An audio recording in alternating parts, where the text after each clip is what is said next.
Under the dark, star-studded sky, the gates of Donggun's shelter creaked open, breaking the night silence. Inside, a weary man frowned, wondering who would come at such an hour. As he approached, he saw a cloaked woman standing before him.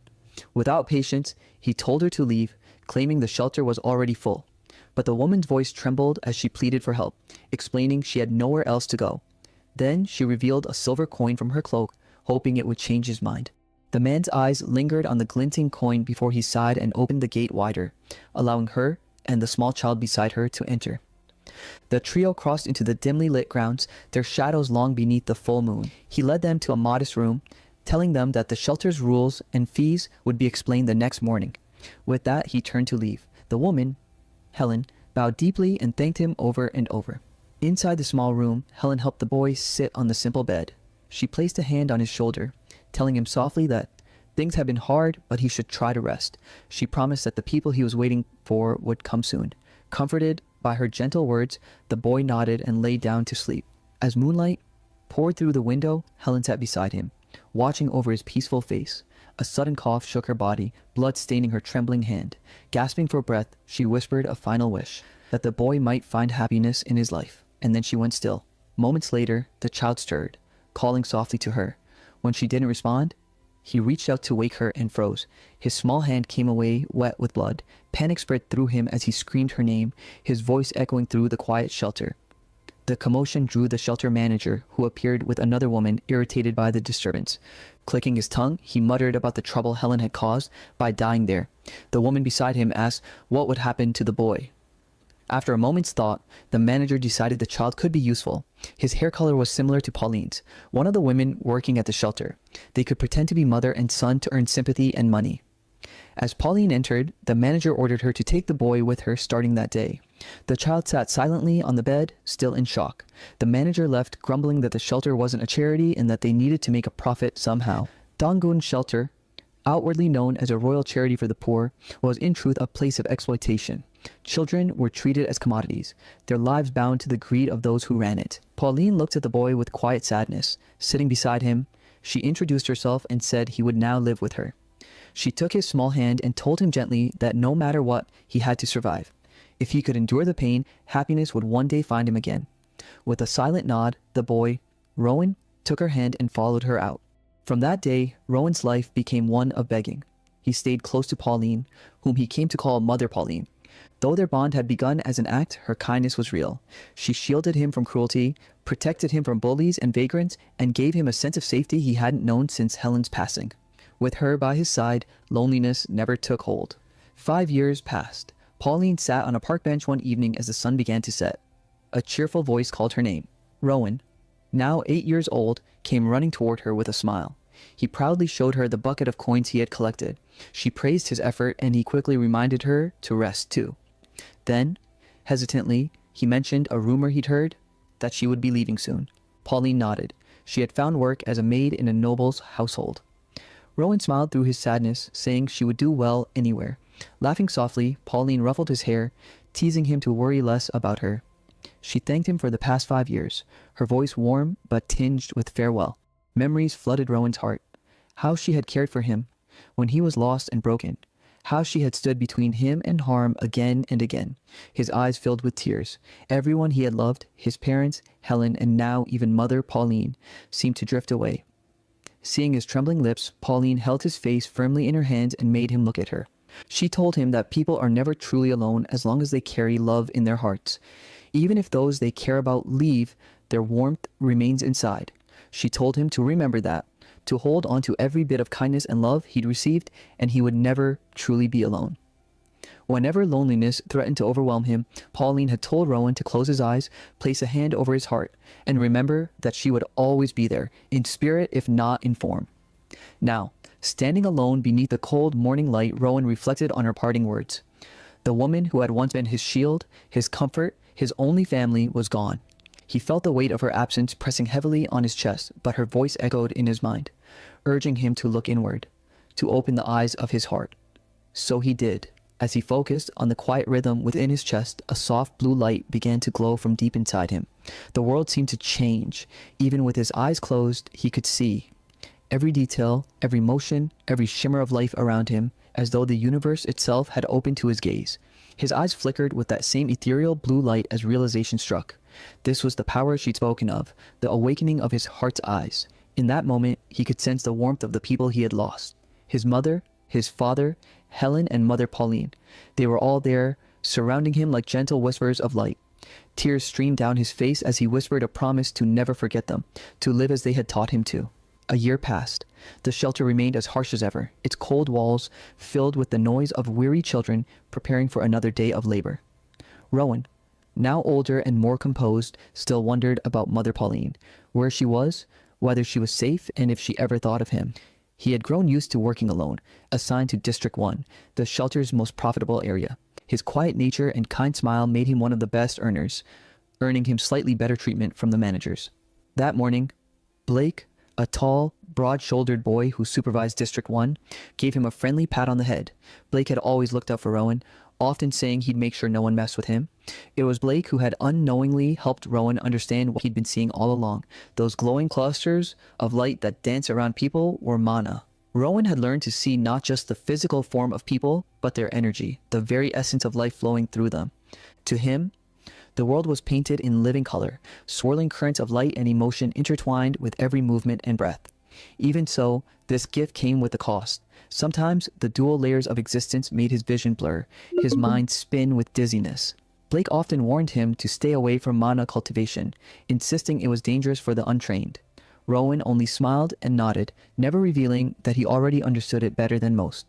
When he spoke to strangers, while begging, his gentle observations, "Your heart is beautiful too, teacher," often left people startled and touched, their generosity doubling in response. To the shelter, he was simply a lucky, sweet-faced boy, but Rowan knew better. His sight revealed the true colors of people's souls. That morning, as he sat by the roadside, coins clinking into a small metal container, Blake crouched beside him. He laughed in amazement at the pile of coins Rowan had already gathered. Rowan smiled, saying softly that people were kind today. Blake's face grew serious, warning him that not everyone liked seeing others do well. He told Rowan to be cautious, to report anything strange immediately. Rowan promised he would. But as Blake walked away, Rowan decided to keep his newest discovery to himself. For several days, he had sensed something unusual, people whose mana burned brighter than anyone else's. Two figures in particular had been watching him, their auras glowing in vivid orange light. Each time he spotted them, they disappeared with impossible speed, leaping over rooftops as if gravity itself didn't apply to them. He hadn't told anyone, but today, something was different. As Rowan stood to leave, the clatter of footsteps echoed behind him, too close, too deliberate. His heart pounded as his senses sharpened. Looking up, his glowing sight caught the unmistakable hue of bright orange mana on a nearby rooftop. The same figures were there. They weren't just watching him anymore. They were following him. Panic surged through him as he turned into a narrow alley lined with old crates and broken boxes. A dead end. Through his mana vision, he saw one figure closing in behind him, and another approaching fast from the side. His only thought was to reach the safety of the shelter before they could catch him. And with that, Rowan broke into a desperate sprint, the sound of pursuit echoing through the alleyway as the hunters closed in. Rowan's lungs burned as he ran through the twisting alleys, heart hammering against his chest. The sound of his own footsteps echoed off the cold stone walls, but behind him, the rhythm of pursuit never faltered. His pursuers moved like shadows, relentless and swift. Panic clawed at him. No matter how fast he ran, he could feel them closing in. Just when despair began to take hold, a familiar voice tore through the chaos. "Rowan!" He turned and instantly saw Blake racing toward him, his figure a blur of speed and strength. Relief flooded Rowan's trembling body. "Brother Blake!" he cried out. Without missing a beat, Blake leapt upward with astonishing force, catching Rowan midair in one smooth motion. "Hold on tight," he ordered. And then, with effortless grace, they soared, Blake's powerful strides launching them from rooftop to rooftop, the city sprawling beneath their feet. Rowan clung to him, wide-eyed. Even as danger loomed behind them, Blake found time to shout over the rushing wind, "Don't drop the money jar. No coins, no dinner. Got it?" But Rowan didn't answer. His eyes were wide, not with fear, but with awe. He was seeing something. Blake noticed his dazed expression, but didn't press further until they landed near the shelter gates. Setting Rowan down gently, he gave quick instructions. "Go inside. There's been some trouble and all the kids are being called back. Just rest and wait for me, okay?" Rowan only stared blankly. Blake flicked his forehead with a half smile. "Hey, you listening? You're safe now. They won't come here. Pull yourself together, kid." Rowan managed a small nod. "Yes, take care." As Blake ran off to handle the situation, Rowan stood frozen before the shelter doors, his heart still pounding. His mind replayed the scene. The way Blake's movements seemed to ripple with power, the air around him alive with invisible energy. He had seen it clearly through his awakened sight, the flow of mana coursing through Blake's limbs, surging and bursting outward with every leap. It was breathtaking. It was something he had to understand. He closed his eyes, inhaling deeply, trying to mimic what he had witnessed. Slowly, he began guiding the energy around him inward. Through his breath, through his body. He focused on the sensation of it moving beneath his skin, circulating like a current of light. Then suddenly, something clicked. His body felt lighter, his senses sharper. He smiled faintly. He understood mana. Before he could test further, voices filled the corridor. Children murmured anxiously, wondering why they'd been called back so suddenly. A strict order for silence cut through the noise as the dorm master entered. He assured them there was no danger, just a routine inspection. Then his gaze landed squarely on Rowan. "Rowan," he said sharply. "Yes, dorm master? Pack your things. You're being transferred." Confused but obedient, Rowan gathered his few belongings into a small sack and followed the man out. They walked until they reached a large iron gate where another, higher-ranking man awaited. The two adults began to speak quietly, just out of Rowan's earshot. Curiosity got the better of him. Remembering what he had just learned, Rowan drew in a slow breath and focused mana toward his ears, enhancing his hearing. The world sharpened. Their voices came through clearly. "You're moving a child from the begging dorm to the main building?" the senior man questioned. "The director has taken an interest in him," the dorm master replied. "The boy's appearance draws sympathy, makes him valuable, especially after what happened in District 1 today. We can't risk another incident with the Union or those two runners." Union? Runners? Rowan's heart skipped. Could they mean the same people who had chased him earlier? His thoughts were interrupted when the senior man suddenly turned to him. "Hey, you there?" Rowan jumped. Yes, sir." "Come with me." He followed the man up a wide, spiraling staircase until they reached a heavy wooden door. The man knocked twice. "Amy," he called before opening it. Inside, a woman with short, dark hair looked up from her desk. Her sharp eyes softened slightly as she saw the small boy standing timidly in the doorway. The man gestured toward her. "This is Amy. From today onward," he said firmly, "she's the one in charge of you." Amy was introduced with a polite formality, her presence calm but commanding. The senior man beside her explained that Rowan came from the dormitory wing, and that, unfortunately, he still couldn't read. He asked Amy to keep that in mind, then quietly excused himself, leaving Rowan standing awkwardly before her. Amy's sharp gaze lingered on him, and Rowan felt a nervous sweat forming. She asked how old he was. "I'll be 10 soon," he answered softly. Amy nodded, then asked if it was true he couldn't read. Rowan, slightly embarrassed, admitted he had never learned. She sighed, saying it was understandable for a child from the dormitory wing. But then, with a faint smile, she told him she would begin teaching him to read starting tomorrow. He was to call her teacher, though in private, she said he could call her big sister. She tilted her head, studying him with mild curiosity. "You have a surprisingly refined face for someone from the dormitory wing." Rowan blinked in confusion and simply replied, "Yes." When he asked why he was being taught to read, Amy looked at him in disbelief. "You really don't know what reading sessions are?" she murmured, half to herself. Shaking her head, she explained that reading sessions were gatherings where people read books aloud. Sometimes authors themselves, sometimes nobles who hosted them for entertainment. Even the shelter held sponsor readings for benefactors. And if a child was lucky, they might be chosen for something called a special reading. Rowan's curiosity deepened. "What's a special reading?" he asked. Amy told him that children who read well often got adopted, and a special reading was when a child chosen for adoption read privately before their sponsor. She smiled faintly.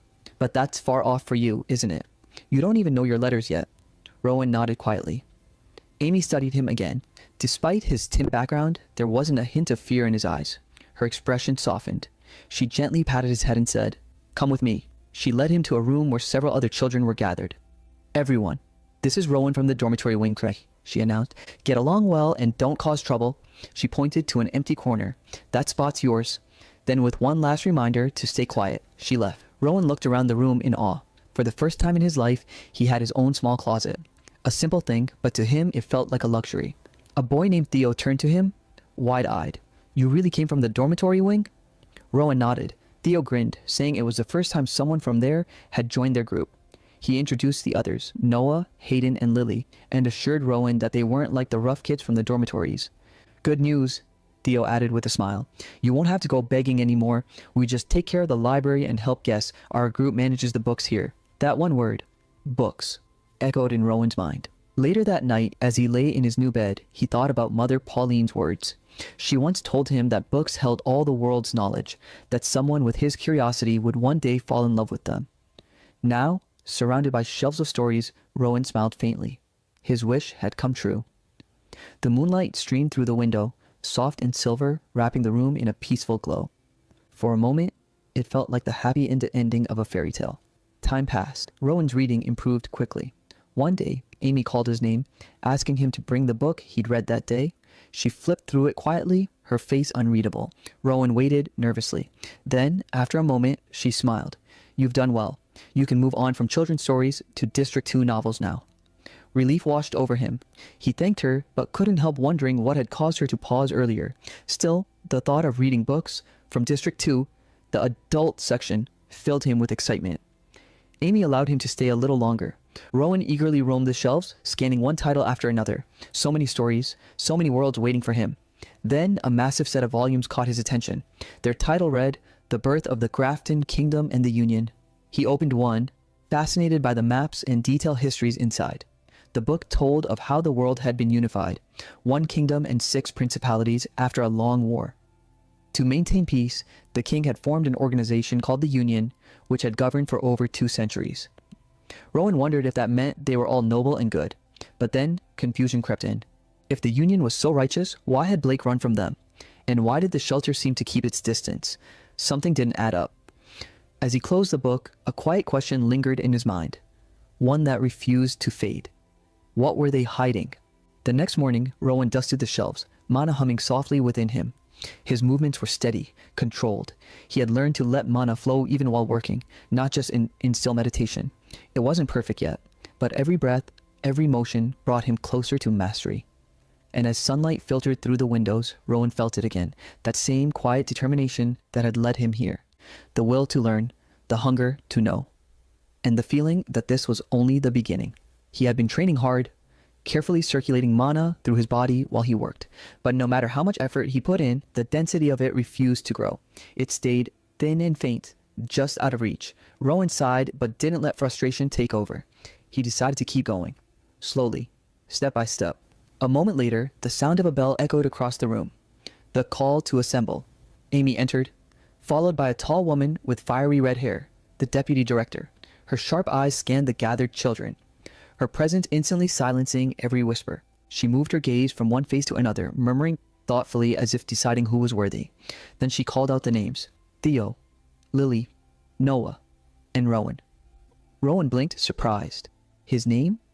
The red-haired woman explained that, while he wouldn't participate in the recital just yet, he'd only finished his first storybook after all, his presence would elevate the look of the group. For today, he would simply observe and learn. Rowan bowed politely, thanking her for the opportunity. She nodded briskly, and Amy clapped her hands.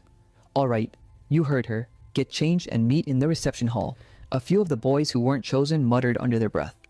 One of them grumbled about how unfair it was that Rowan got picked despite being new. Rowan pretended not to notice. When he changed into his neat new clothes, something inside him shifted. The mirror reflected not the ragged boy from the dormitory wing, but someone different, someone who almost looked like he belonged there. Theo ran up, eyes wide. "Wow, you look amazing." Rowan smiled shyly, thanking him and returning the compliment before Amy led him to his seat in the grand hall. The reception hall was elegant, almost blinding in its polish. A long table stretched across the center, perfectly set for guests and children alike. Then came the knock on the door. Amy straightened up. Everyone, posture. Several finely dressed ladies entered, their perfume sweet and expensive. But then one of them gasped softly. "Oh my, you are..." Rowan looked up. It was her, the kind lady who had once given him money when he was begging in the cold streets. He remembered her smile, her gentle eyes, and how she had laughed when he had told her she had a beautiful heart. "Rowan," she exclaimed warmly, "I'm so glad to see you again. How have you been?" The deputy director turned, surprised. "Lady Caroline, you know this boy." Lady Caroline nodded. "I met him at the Bree Crossroads last winter."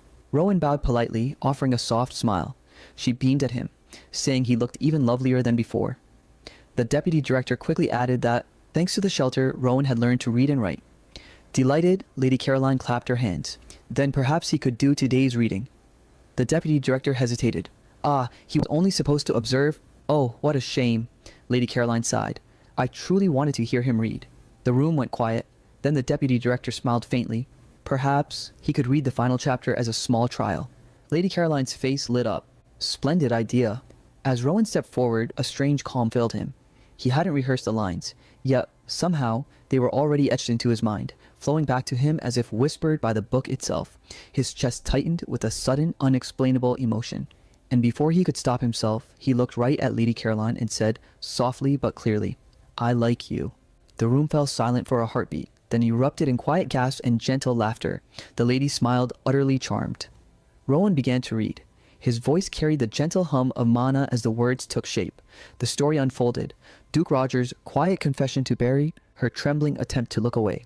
But as Rowan read, something strange began to happen. He could hear everything, every tiny breath, every heartbeat, every sigh that rippled through the room. His mana sharpened his senses until the world itself seemed to slow. It was overwhelming, yet beautiful. When he finished, Lady Caroline's eyes glistened. "That was breathtaking," she whispered. Rowan bowed deeply. "It's all thanks to Deputy Director Jean Boo's guidance," he said with grace. Lady Caroline clasped her hands. "Then, may I hear you read again tomorrow?" Rowan smiled gently. "I'll be even more prepared." Her delighted laughter echoed in the hall. Later that day, while shelving books in the library, Rowan reflected on what had happened. He realized that controlling mana wasn't just about breathing or focus, it was about understanding his own body's flow. He recalled a book titled Principles of Phenomena, Movement in the Human Body, and wondered if another book might deepen his understanding. He reached for one called The Meaning of. A sudden voice cut in from behind. "The Meaning of the Castle," someone finished. Startled, Rowan turned, but of course he already knew who it was. He had sensed Blake's presence the moment he entered. Blake leaned casually against a shelf, smirking. "It's that age, huh? Getting interested in big things already?" He chuckled. "Heard you nailed it at the sponsor reading. Too bad I missed it. Thought I'd at least come see the star in person." Rowan tilted his head. "You were on duty?" "Something like that," Blake said with a shrug, but there was a heaviness in his tone. Rowan noticed it immediately. "Did something happen?" Blake sighed. "Those punks who used to chase you, they're at it again. I'll handle them with the managers." Rowan smiled, confidence flickering in his young eyes. "If you're getting involved, they don't stand a chance." Blake laughed, the tension easing. "You've got quite the mouth now." He reached forward and pinched Rowan's cheeks with mock annoyance. Rowan winced playfully but didn't pull away. Somewhere in his thoughts, a line from an earlier book surfaced about how certain villains were kind to the people they liked. He wondered silently if that applied to Blake too. After a moment, Rowan chuckled. "It's okay. There'll be more readings anyway." Blake released his cheeks, tapping the red book in Rowan's hand. "Save that one for when you're not too tired. Don't burn all your energy at once." And with a final grin, he walked off, leaving Rowan staring down at the book, its crimson cover glowing faintly under the library light, like it was waiting for him to open it. Rowan chuckled to himself at a passing remark before Blake finally said his goodbyes and left. Left alone, Rowan began to wonder about Blake's connection to the Union. What kind of battle would it be if people who had truly mastered mana fought each other? Could he ever stand against someone like that? The thought lingered in his mind as he closed his eyes, drawing mana into his body and channeling it into the red book he was holding. A sudden crack echoed through the room, the book split clean in two. Rowan sighed in frustration, staring at the ruined cover. It felt like a waste. Before he could dwell on it, a knock came at the door, summoning him to Deputy Director Jean Boo's office. Inside, Jean looked exhausted, explaining that their benefactors had made an unusual demand. Several ladies wanted Rowan to be the star of the next event reading alone, without any other voices to distract from his charm. She seemed overwhelmed, yet determined to make it happen. When she asked if Rowan could handle a solo performance, he agreed without hesitation, easing her worry. Later, Jean gathered the children and announced a special reading. To everyone's surprise, Theo was chosen instead. Rowan congratulated him warmly, though he had half expected to be selected himself. Theo, smiling brightly, told Rowan that with his talent, he was sure to find a good home soon. After Theo left, life at the shelter grew busier. Rowan's days were packed with readings, and his name had started to spread among patrons. Amy informed him of another full day ahead readings scheduled for both morning and afternoon. Rowan thanked her, but admitted how draining the sessions had become. He asked if he could take short breaks outside, and Amy allowed it, warning him not to go beyond the backyard. Once outside, Rowan returned to his mana training. He focused on the internal flow of energy, trying to strengthen his control.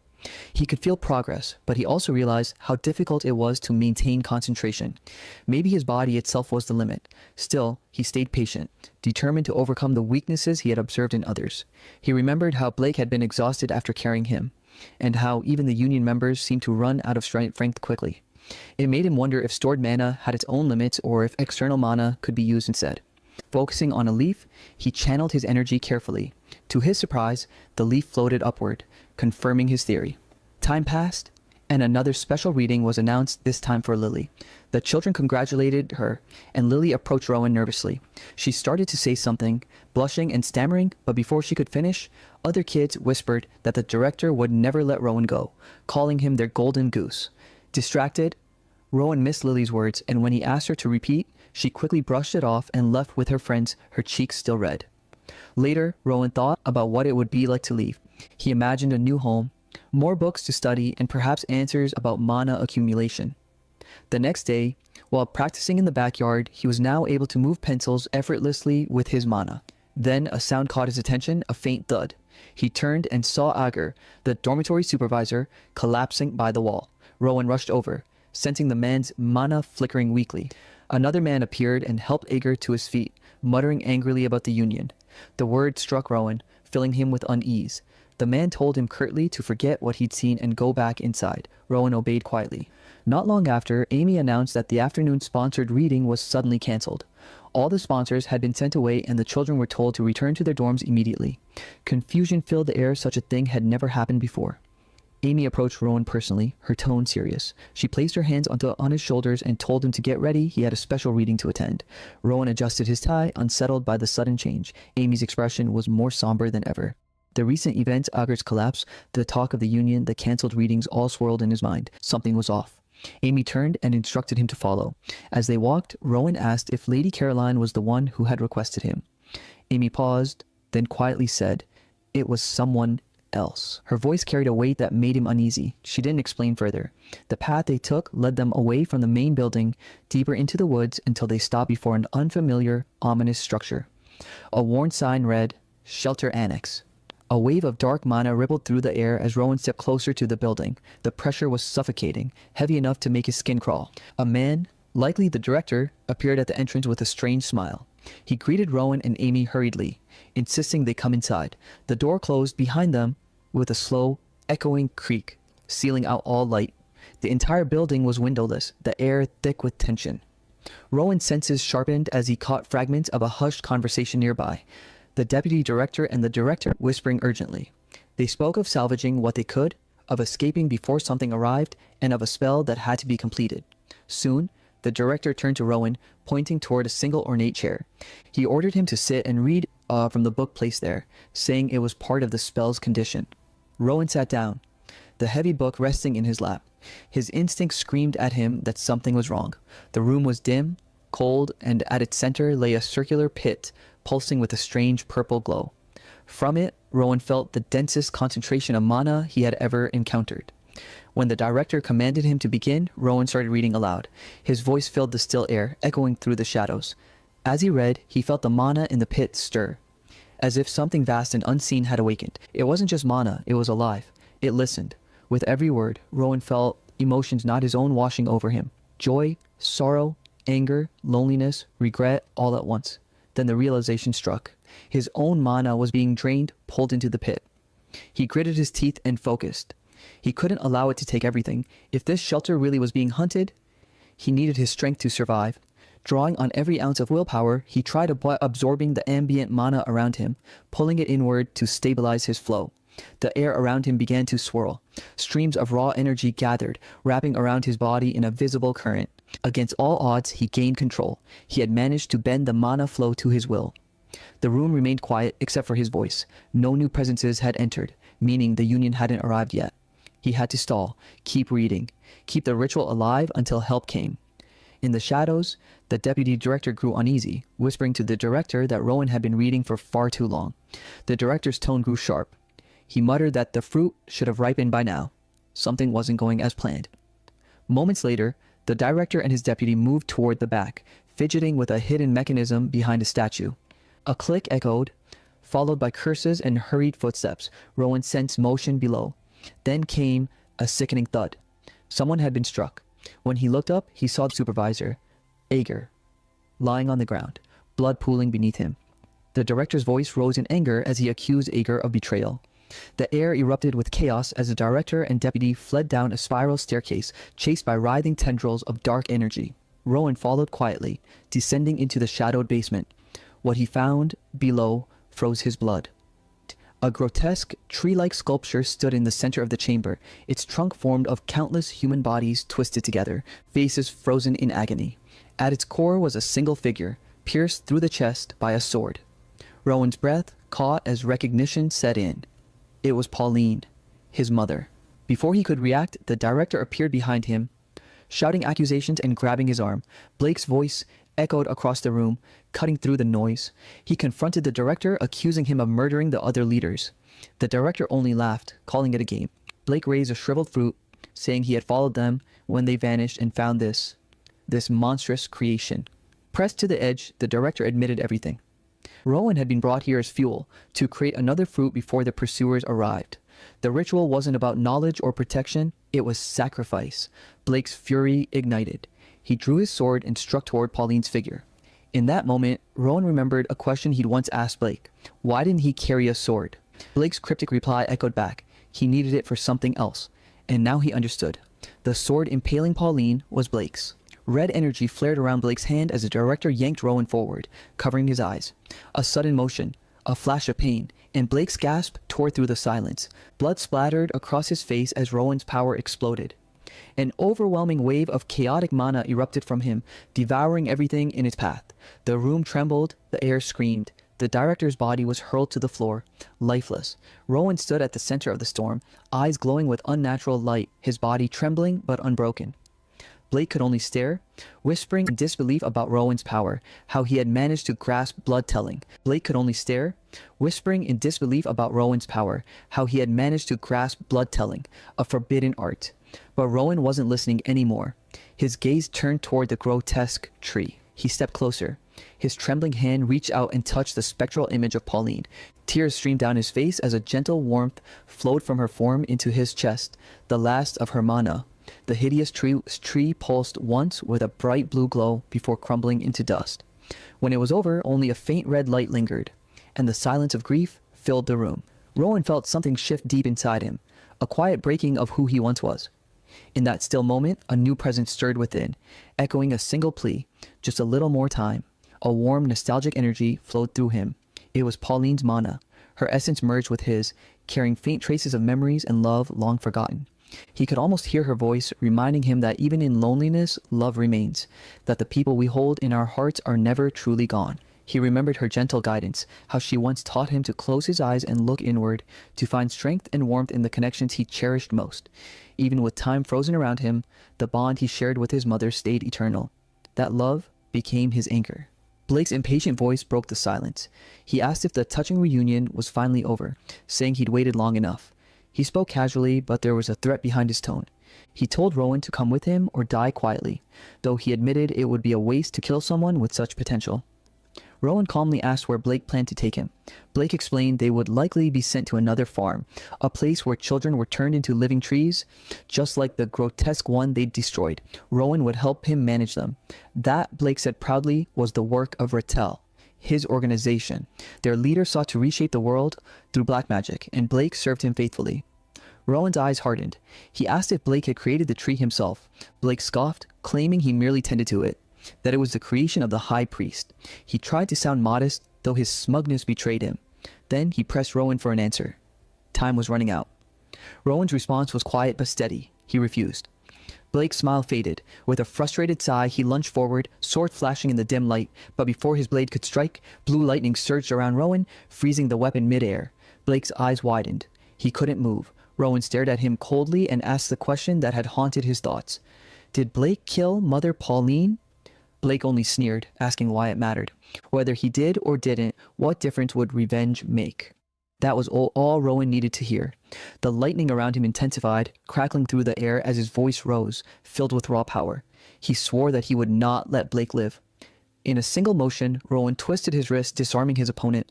The sword clattered to the floor. He told Blake he should have dodged. A heartbeat later, a shard of solidified mana pierced through Blake's chest. Rowan looked at him with quiet fury, saying he had brought this upon himself. He would never forgive people like him. As Blake collapsed, a new sound echoed through the chamber. Heavy footsteps, many of them. Voices barked orders from above. Soldiers descended the staircase, their armor glinting faintly in the gloom. A commanding voice cut through the noise, identifying himself as Deputy Commander Oscar of the Union's Faith Division. Oscar studied the scene carefully. His sharp gaze landed on Rowan and the lingering energy around him. He asked if the boy had learned this kind of magic at Rattel. Rowan denied it. He said he had taught himself how to use mana. Oscar didn't believe it at first, but there was no deceit in the boy's eyes. Intrigued, he introduced himself and asked for Rowan's name. As they spoke, another Union soldier approached and reported that the mana tree appeared to be less than 2 years old. Oscar frowned. If a high priest had been involved, there should have been traces left behind. He wondered if another group had interfered, perhaps someone tied to Shia's Reist. Turning back to Rowan, Oscar complimented his skill and composure. He asked him to demonstrate again by calling the blade. Rowan lifted his hand and the broken sword shard flew effortlessly into his grasp. The display left Oscar quietly astonished, a 10-year-old child manipulating mana like a seasoned mage. Nearby, soldiers examined the remains of the tree. Oscar instructed them to search for more evidence. Rowan stood silently, staring at what was left of Pauline and the others. He whispered an apology to Theo for not playing with him more, and to Lily for not being kinder before she was gone. Oscar asked if he'd seen other trees like this before. Rowan nodded. He told them there were many farms, places just like this one. Oscar studied him carefully, noting how calm the boy seemed despite everything. He remarked that most children would have broken down by now, but Rowan's silence wasn't indifference. It was focus. Determined, Rowan looked at Oscar and asked to join their mission to help destroy Rattel's remaining farms. Oscar didn't answer immediately. He said they'd first complete their investigation, then decide what to do with him. For now, Rowan was to follow. As they left, Rowan passed the deputy director's corpse. Oscar paused only long enough to pick up a metal insignia from her body before ordering his men to move out. Outside, Union soldiers reported that there were no Faith Division casualties. The battle's toll was grim. 13 Rattel members dead, 3 from the shelter, and 2 who managed to escape. It was confirmed that high-ranking priests from Rattel had only intervened during the ritual's beginning, but no one could explain why it had collapsed so suddenly. Oscar ordered a full analysis from the 4th Stability Unit. As the soldiers began clearing the area, Rowan stepped into the cold air, his eyes set with quiet resolve. Whatever Rattel had done here, he would make sure it never happened again. Oscar listened to the report and gave a brief nod of approval before turning to Rowan. He asked where, in this grim place, the boy felt most comfortable. Rowan replied without hesitation, the library. Oscar, expecting the conversation to take a while, suggested they continue there and let Rowan lead the way. Inside the familiar room, the two sat across from each other at a large wooden table. Oscar looked around, noticing there were no books about mana or magic. He asked how Rowan had managed to teach himself. Rowan simply said he figured it out on his own. When Oscar repeated the words of disbelief, Rowan smiled lightly and said he was just very smart. Oscar studied him for a moment and admitted he could tell the boy wasn't lying. Oscar then asked Rowan to tell him everything that had happened so far. Rowan paused, then began from the beginning how he came to the shelter, what he'd seen, and how things unfolded. His calm voice carried through the silent room, occasionally breaking as he glanced at the window. When he finished, he said he believed Mother Pauline had given him this power. Oscar listened carefully, still trying to understand. The boy had no formal training, yet had killed Augur and Blake both highly skilled. He dismantled a ritual crafted by Rattel's high priest and was still using magic without fatigue or ritual words. A talent like that couldn't stay hidden for long. When Rowan asked if he could pose a question, Oscar allowed it.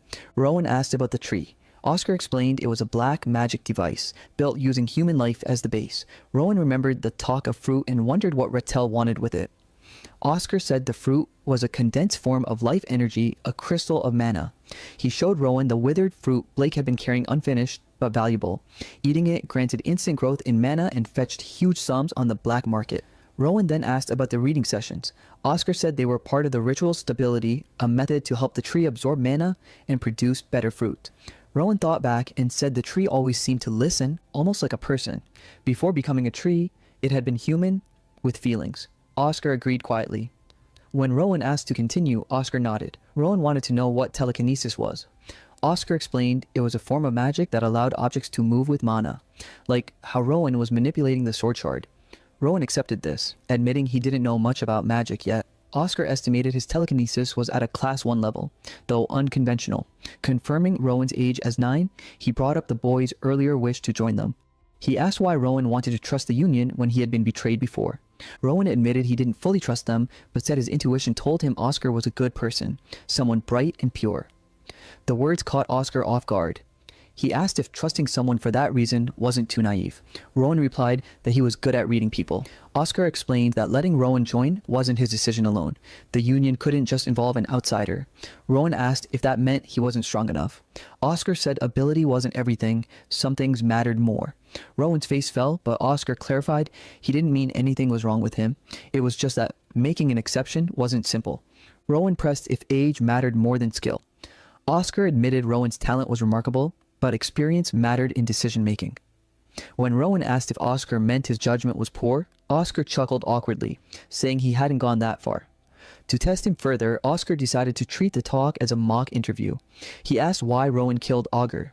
Was it just because Agur grabbed his head? Rowan said he acted because he'd seen others do the same. Agur and Blake both had the intent to harm, so he didn't hesitate. Oscar questioned whether his anger clouded his judgment. Rowan said he didn't deny being emotional, but believed his emotions made his decision clearer. Too many had died because of Blake, and even if Blake repented, no one would forgive him. He said he didn't have the right to let them live. Oscar asked if he then had the right to kill. Rowan replied that since he had the power and took responsibility, it was fair. Still, he admitted he acted on his own judgment. If someone demanded accountability, he'd accept it. Oscar asked if killing them had truly been necessary. Rowan looked up and said someone had to do it. Oscar fell silent at that. Then Rowan looked straight at him and asked if that wasn't why the Union existed to stop people like Blake and Rattel. The words struck Oscar deeply. He told Rowan that the Union's mission was to build a world where ordinary people could live in peace and pass that peace to future generations, a simple human ideal worth protecting. He praised Rowan for his insight and composure, saying it was impressive for someone his age.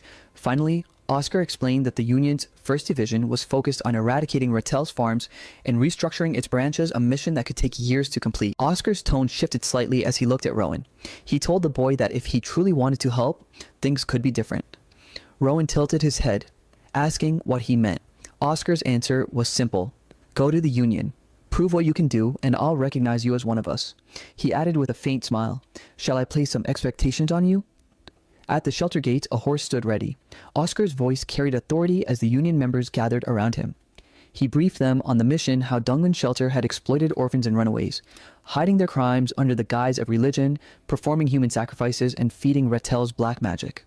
The Union, the sword and shield of the kingdom, had brought them down. Now, their task was to restore this place and prepare to move west at daybreak. He then called for Sienna, a cloaked knight who stepped forward. Rowan noticed the way her mana flowed calm and fluid, like mist on water. Oscar introduced Rowan as a key witness and instructed Sienna to escort him safely to the Union. Sienna, graceful and composed, greeted Rowan. She said the journey would take about 15 days and advised him to prepare what he needed. Rowan replied softly that he had nothing to pack. Sienna warned him there'd be no turning back and asked if he had any questions. Rowan, curious, asked if she was an elf. She confirmed she was a dark elf. Rowan blinked, admitting he expected dark elves to seem darker or gloomier. Sienna's lips twitched with amusement as he quickly apologized, explaining that meeting one in person just felt mysterious. Oscar chuckled, remarking it might have something to do with Rowan's bloodline. Before the boy could ask what that meant, Oscar helped him onto the horse beside Sienna. We'll meet again at the Union, he promised. Rowan wished Oscar and his team a safe journey, drawing a few surprised smiles from the usually stoic soldiers. And then, under the pale moonlight, Rowan and Sienna rode off into the night. Later, beneath the crescent moon, they sat beside a small campfire, the forest quiet except for the song of crickets. Sienna handed Rowan a small leather sheath she had crafted during their stops, a home for the mana blade he had created. Rowan accepted it with gratitude, calling her Runner Sienna, which made her chuckle. He wondered aloud if Big Sister might fit better, which made her glance away, clearly flustered. Then, grinning, he offered another title, Senior, since he'd soon be joining the Union. After a thoughtful pause, she replied, Do as you wish, with a faint smile. As they rested, Rowan practiced, and with his mana blade, the faint blue energy dancing in his hands, Sienna watched him closely and said his power was unlike anything she'd seen. Rowan recalled Oscar calling it telekinesis, but Sienna shook her head. Maybe it looks that way, she said softly, but it's not. When Rowan asked what it truly was, she admitted she didn't know. What she did know was that he could touch and command mana directly without spells or words. It was an ability that reminded her of the ancient elves, beings said to have vanished long ago. Looking at his eyes, she added quietly that his parents must have been remarkable people. The word parents lingered in the night air, and Rowan fell silent. Days later, their journey brought them to the crest of a hill. Sienna pointed ahead. Beyond the ridge stretched a vast, fortified city alive with movement. Even from afar, Rowan could see colorful banners fluttering and hear the faint hum of the market. Sienna explained that the Union City was divided into residential and commercial districts, a gathering point for all races and trades, but its true strength wasn't just its walls, it was the people. The strongest warriors, scholars, and mages on the continent lived there. That was why it was known as the Sword and the Book of the Continent. Power and wisdom united to keep peace and balance among the 6 principalities. When they finally reached the towering gates, Sienna guided him through crowded streets until they stopped before a grand building. "This will be your home for now," she told him, as the wooden doors swung open, revealing a sunlit courtyard beyond. A tall man greeted them, his arm covered in intricate tattoos glowed faintly with mana. He thanked Sienna for her effort and turned to Rowan with a warm smile. "I'm Lazarus," he said, director of the Union Administration Bureau. He confirmed Rowan's identity and invited him to talk inside. The room was bright, dazzling compared to the gloom Rowan had known for so long. He remembered Oscar's words about the Union being the sword and book of the continent. Lazarus embodied that idea, calm, powerful, and radiating intensity. Gesturing politely, Lazarus asked Rowan to extend his hand. The moment their palms met, Rowan's eyes widened. He felt the current of mana running through Lazarus's tattooed arm, refined, precise, and incredibly strong. Compared to this, his own power felt raw and unshaped. He realized he had only scratched the surface of what mana could truly be. Lazarus then asked about the brooch mentioned in the report, the one taken from the deputy director of the shelter. Rowan quickly clarified that it wasn't stolen. It had belonged to his grandmother. Lazarus, understanding, asked to see it. Rowan hesitated but handed it over. The instant the director touched it, Rowan felt an invisible pull as if their mana were connected. Lazarus's control was extraordinary, every flicker of energy exact, every pulse deliberate. Rowan pushed back instinctively, managing to counter the force with surprising precision. Lazarus gave a low chuckle, impressed. He said he'd been curious about the boy who could use telekinesis without chants or spells. Rowan admitted he'd been trying to mimic the director's mana flow out of curiosity. Lazarus smiled knowingly, saying he'd noticed. He examined the brooch, its star-shaped design catching the light, and commented that Rowan had a sharp eye for beauty. Rowan, studying him quietly, asked the question that had been forming in his mind. "Director Lazarus, are you the strongest person in the Union?" Lazarus laughed softly, dismissing the idea that he was the strongest in the Union. He joked that he was merely an old raccoon helping out where he could. Rowan blinked, taking the comment literally for a moment, and replied that he didn't look like a raccoon. Raccoons were much fluffier. Lazarus smiled, amused, and clarified that the true powerhouses were the division leaders, masters of extraordinary strength. And above, even them stood the governor, a figure so powerful that those leaders seemed like children in comparison. Rowan nodded, satisfied with the answer, then asked if he could visit again to ask more questions. Lazarus agreed, but reminded him to make an appointment first, since his schedule was often full. Rowan found the man kind, wise, and quietly strong. He liked him and thanked him sincerely before leaving. Later, Sienna guided Rowan to another enormous gate. It opened to reveal the Union School, a grand academy where the children of Union members studied while their parents were on missions. She explained that Rowan would stay there for the next 5 years, receiving both academic and combat training alongside other recruits. The school didn't focus on specific divisions or battle styles. Instead, it taught the fundamentals, magic theory, swordsmanship, and the foundation of all arts practiced across nations. Rowan's eyes widened with wonder. The idea of going to school filled him with excitement. Sienna noticed a genuine smile on his face and smiled softly in return as they entered the majestic academy building. Inside, Rowan stood in his new uniform. A woman greeted him warmly, noting that the uniform suited him well. When Rowan asked if she was a teacher, she laughed and introduced herself as Daphne, the head of academic affairs and the school's language instructor. She handed Rowan his first-year schedule and explained that he could choose elective subjects in addition to the required ones. As he read through the list, mana studies, swordsmanship, herbology, and more, his curiosity grew. He wanted to study everything. Without hesitation, he marked all of them. Daphne's eyes widened slightly when she saw his choices. She warned him that such a full schedule would be extremely difficult, especially with homework and exams. Studying, she said gently, wasn't as simple as it sounded. Rowan tilted his head, confused. Why would studying be difficult? He asked, genuinely curious. Daphne couldn't help but smile to herself. What an unusual child, she thought. She decided to inform the other teachers of his enthusiasm before leading him to his first class. They entered a vast lecture hall filled with students. Rowan took in the lively atmosphere, the buzz of conversation, the soft hum of mana in the air. Everyone around him radiated energy far denser than his own, and he could feel it clearly. The other students noticed too, their curious gazes lingering on him. Rowan realized that the issue truly lay with his body. His mana still wasn't as strong as it should be. Daphne introduced him to the class as a new student who had joined a bit late. Rowan stepped forward, remembering his old readings back at the shelter. With a polite smile, he introduced himself as Rowan from Donggun's shelter. The room fell silent for a moment before whispers spread through the crowd. He simply smiled and asked for their kind cooperation. Once seated, Daphne began the lesson, a fairy tale from page 24 of the textbook. She turned to Rowan, asking if he could read. Rowan nodded, saying he had learned at the shelter. Pleased, Daphne invited him to read aloud. As Rowan opened the book, a wave of nostalgia hit him. He recognized it instantly. It was the same collection of fairy tales teacher Amy had once read to him back at the shelter. Stories with strange titles like The Golden Pig's Delicious Poop and The Hairy Bride. He smiled faintly and A began to read. His voice was calm and clear as he told the story of a girl who tried everything to remove the hair growing on her knees. The more she plucked, the thicker it grew. As he read, he recalled Amy's troubled expression when she'd given him that very story. For a moment, he wondered if she had seen something of herself in that tale, if there had been a deeper meaning behind her choice of story.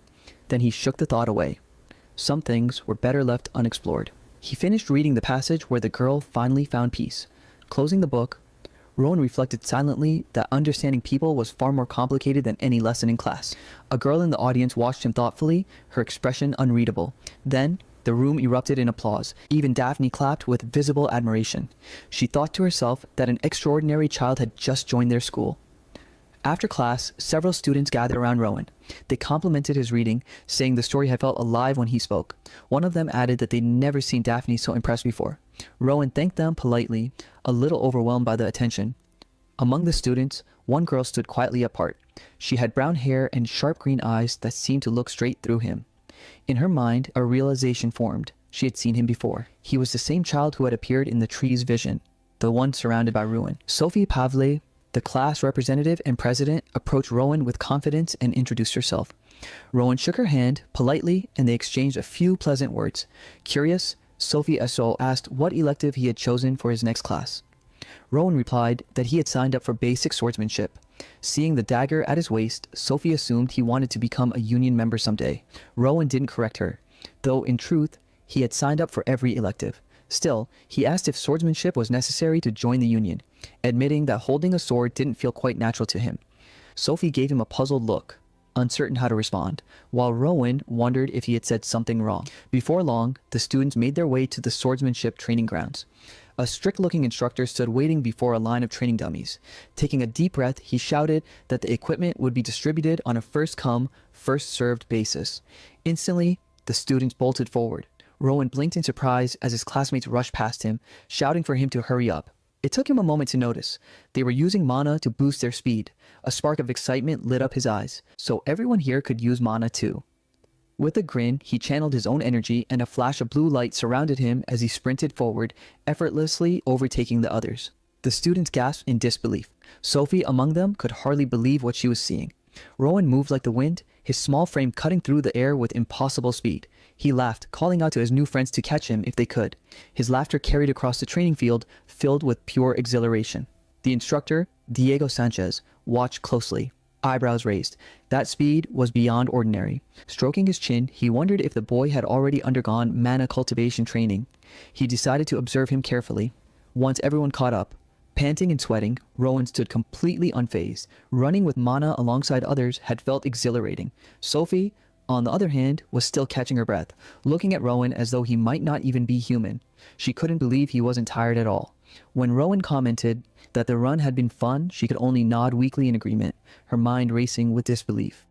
After a short rest, Diego addressed the class, introducing himself as their basic swordsmanship instructor. He welcomed everyone and said he looked forward to working with Rowan, who politely returned the greeting.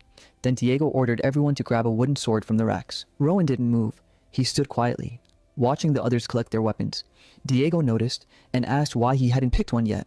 A flicker of a dark memory crossed Rowan's face, an image of Blake wielding a sword. That cold, haunting memory. Softly, Rowan admitted that he didn't feel like holding a sword. Diego studied him for a moment before asking if he was afraid. Rowan nodded slightly and said that swords were dangerous tools and should be approached with caution. The instructor placed a reassuring hand on his shoulder and told him that a sword, in the end, was only a tool. What mattered was the intent of the person holding it. Rowan repeated the words under his breath. Just a tool. He wondered if he would have felt the same way about staffs if Blake had used one instead. Taking a deep breath, he reached for a wooden sword and gave it a test swing. Diego observed silently, then remarked that Rowan had the qualities of a good swordsman, though his spirit still seemed hesitant. He announced that the students would now spar in pairs, using any means necessary to subdue their opponent. Rowan was paired with Sophie since they had been the first two to arrive. The two faced each other, both a little surprised. Sophie felt nervous but also determined. The other students whispered that Rowan might have been fast, but Sophie came from the Pavley family, known for its swordsmanship. There was no way she would lose. At Diego's command, the match began. Sophie launched forward, her wooden blade cutting through the air with practiced precision. Rowan watched her movements carefully, feeling the weight of her technique. She was strong, solid, disciplined, but there was no malice in her strikes. It was different from the violence he remembered.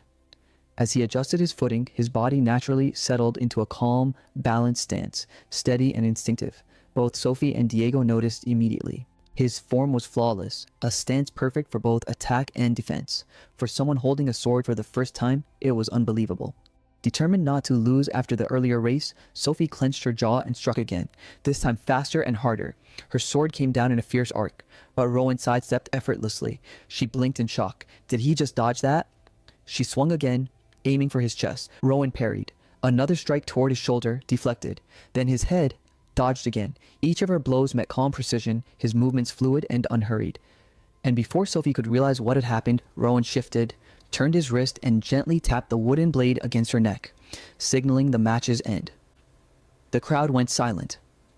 Even Sophie stood frozen for a moment, staring at him in disbelief.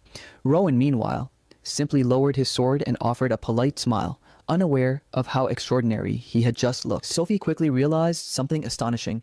Rowan's sword hadn't stopped because of the instructor's command. It had stopped earlier, deliberately. He had read her movements before she even made them. Shock turned into admiration as she admitted her loss. But to her surprise, Rowan smiled and asked for another round. Amused and slightly competitive, she agreed. Later, as the students took a break, Sophie asked if Rowan enjoyed their sparring session.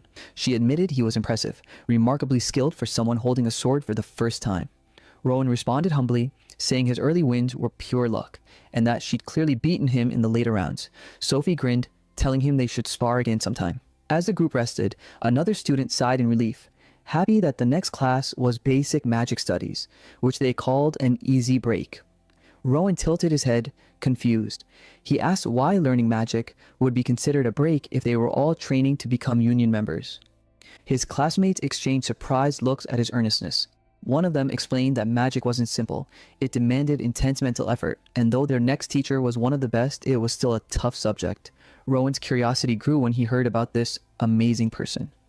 Another student stared at him in disbelief before explaining that their next teacher was none other than the former Honored Division Commander and current Dean of Magic, Professor Arthur.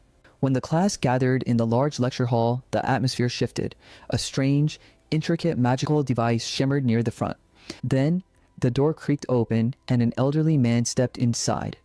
Professor Arthur himself. His neatly trimmed white beard and calm, intelligent eyes carried both wisdom and authority. The students immediately straightened, watching him in awe.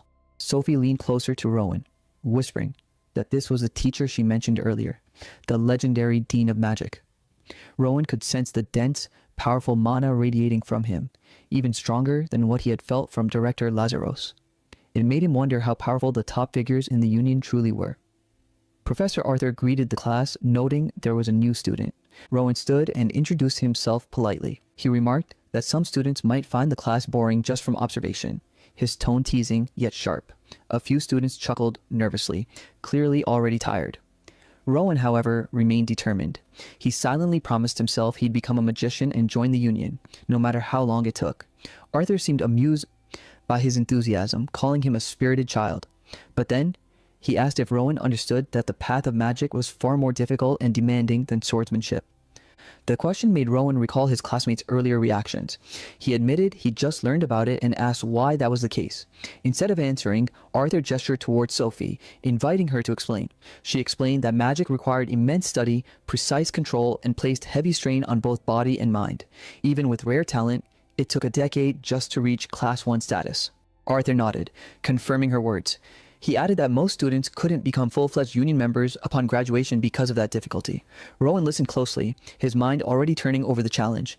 He realized that even achieving Class 1 wasn't enough to fight alongside the others. It only made one a provisional member.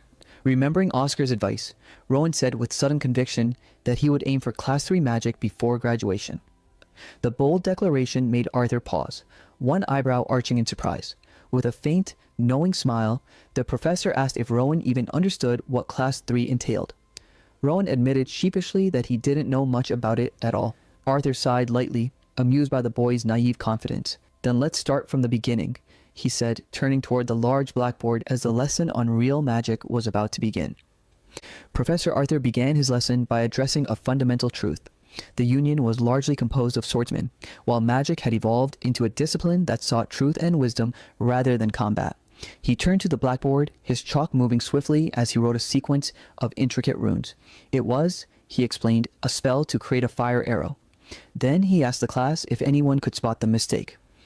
Rowan examined the spell carefully. It was complex and beautiful, yet something about it felt oddly familiar, like the markings he had seen in the pit and near the cursed tree at the shelter.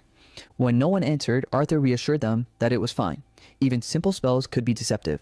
He cast the flawed version and a flickering flame appeared, weak, unstable, on the verge of collapse. Rowan watched while fascinated by how fragile the fire was.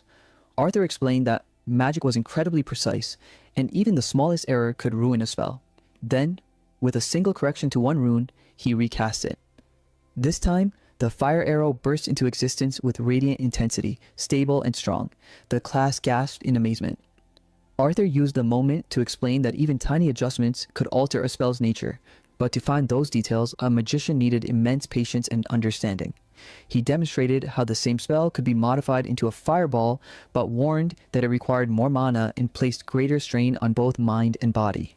When he asked why magic reached its limits faster than swordsmanship, Sophie answered immediately. She explained that channeling mana through a weapon to form an aura was more efficient than shaping it directly into magic. Arthur smiled, impressed, and confirmed her reasoning. He added that because of this inefficiency, magic consumed enormous amounts of power, exhausting both energy and spirit. As Rowan took notes, a realization dawned on him. The strength of magic was tied to the magician's mana. Those with vast reserves, like Director Lazarus or Arthur himself, could command powerful spells with ease, but his own mana felt modest by comparison. Still, he refused to feel discouraged. If he studied deeply, perhaps even he could learn to wield magic like that someday. Arthur turned to Rowan and asked what was needed to manifest the spell they had just seen. Rowan answered that it would be the written spell itself. Arthur agreed, but pointed out that casting such a long sequence each time was impractical. That, he explained, was why magicians used condensed versions called magic circles, complex diagrams that stored an entire spell's structure. Rowan's curiosity spiked. He asked if this was similar to the markings engraved on Director Lazarus's body. Arthur nodded, confirming that some magicians carved magic circles onto themselves to cast spells more quickly. Rowan silently absorbed this, his mind racing with the implications. Arthur went on to clarify that if spells were like equations, then magic circles were their symbols. Rowan's eyes lit up with understanding. He asked if incantations were spells converted into spoken language. Arthur paused, clearly intrigued, and asked how Rowan had come to that conclusion. Rowan explained that the rune sequence for the fire arrow looked like a blueprint. If the circles were symbols, then spoken incantations must be the language form of those same equations. Arthur was genuinely impressed. He said that Rowan was thinking on a level that even senior magicians once debated. To demonstrate, Arthur explained that spoken magic relied on precise arrangement of words and intent, what scholars called true names or word commands. He uttered a single resonant word, and a swirling vortex of fire roared to life before him, far more powerful than anything shown earlier. He explained that mastery wasn't just about the words themselves, but also their rhythm, tone, and emotion. Rowan found the idea fascinating. It reminded him of his own experience with reading aloud, the way emotion and intention could shape the outcome. Satisfied, Arthur ended the lecture by saying he hoped they now understood just how demanding magic truly was. Then he looked directly at Rowan and asked if he still wished to pursue it. Rowan didn't hesitate. His eyes burned with even greater resolve as he answered yes. Arthur chuckled, clearly pleased by his spirit. He announced that in their next class, they would begin studying ancient language and handed out reading assignments. The rest of the students groaned at the heavy workload, but Rowan seemed almost excited. Later that evening, as they walked through a softly lit corridor, Sophie complained about the endless homework, wondering why she had signed up for so many classes. Rowan, walking beside her, admitted he'd filled his entire schedule too, every day, except for lunch. Sophie stared at him in disbelief, then sighed and said he was way too enthusiastic for his own good. Rowan just smiled, saying studying was the most enjoyable thing he'd ever done. Sophie rolled her eyes and muttered that he was impossible. Sophie asked Rowan where his room was, and he pointed toward the second room from the end on the first floor. She mentioned that it was the same room as someone named Lucas, a name unfamiliar to Rowan, before bidding him good night with a sleepy yawn. Later, in his room, Rowan sat at his desk studying the intricate scripts from Arthur's lessons. The symbols were complex, but as he examined them, he began to understand how spells were formed. Since his mana wasn't yet strong enough for advanced magic, an idea came to him. What if he created a spell that matched his own abilities? Concentrating deeply, he gathered his mana, and a small whirl of fire started to spin in his hands. With a final push of focus, a tiny but steady fireball came to life. Rowan had done it. He had successfully formed a spell on his own. Encouraged, he experimented further, trying to manipulate its structure. But soon, the fireball wavered and vanished. The strain was too much. Rowan's vision blurred, and he collapsed from exhaustion, falling asleep right there on the floor. Sometime later, his door creaked open. A boy with bright red hair stepped in. Lucas. He looked down at Rowan, puzzled by the sight of papers scattered everywhere and the boy lying unconscious. Kneeling beside him, he asked why Rowan was sleeping there, but Rowan could barely hear him, his mind drifting in and out. He faintly caught the voices of Sienna and Director Lazaros, speaking in hushed tones, expressing guilt for pushing him too hard despite his potential. When Rowan finally woke, he found Lucas leaning over him, looking both relieved and curious. Lucas told him how he'd found him collapsed and had brought him to the infirmary. Rowan blinked, confused, as Lucas introduced himself as Lucas von Pacau, his roommate and classmate. He mentioned that his father, Oskar von Pacau, was the deputy commander of the faith, a revelation that surprised Rowan. Lucas grinned and jokingly told him to make sure to tell his father that he'd taken great care of him. As they talked, Rowan noticed Lucas's mana was strong and steady, clearly the result of years of hard training. Despite looking older and more mature, Lucas revealed he was only 12, explaining that he'd failed twice due to attendance issues. He laughed it off, saying studying wasn't really his strength. Lucas then asked if Rowan had been practicing magic before he collapsed, mentioning that his room looked like a disaster. Rowan admitted he'd managed to create a fireball before blacking out. Lucas chuckled and said he could help if it were swordsmanship instead, since that was his focus. Naturally, being the son of a knight commander. Rowan admired Lucas's build and discipline, silently vowing to work harder himself. When Lucas suggested skipping classes to get some fresh air, Rowan hesitated but agreed after feeling dizzy. Lucas eagerly agreed, saying a little breeze, food, and relaxation were the best remedies for a tired mind. Rowan couldn't help but think that this carefree attitude was probably the reason Lucas had failed his classes twice. They soon arrived at a busy town square filled with laughter and movement. Lucas encouraged Rowan to eat well, worried he might collapse again. As they explored, Rowan's attention was drawn to a nearby magic shop overflowing with mana energy. Lucas followed him inside, commenting on how strange the air felt. Inside, the place was filled with glowing artifacts and faint magical hums that made Lucas wince slightly. As Rowan admired the items, a realization hit him he didn't have any money. The coins he'd earned back at the shelter weren't his to keep. Seeing his disappointed expression, Lucas asked what was wrong. When Rowan admitted he couldn't afford anything, Lucas smiled and said he'd buy him whatever he wanted, since his father had told him to look after him. Rowan was taken aback, wondering how wealthy Lucas must be.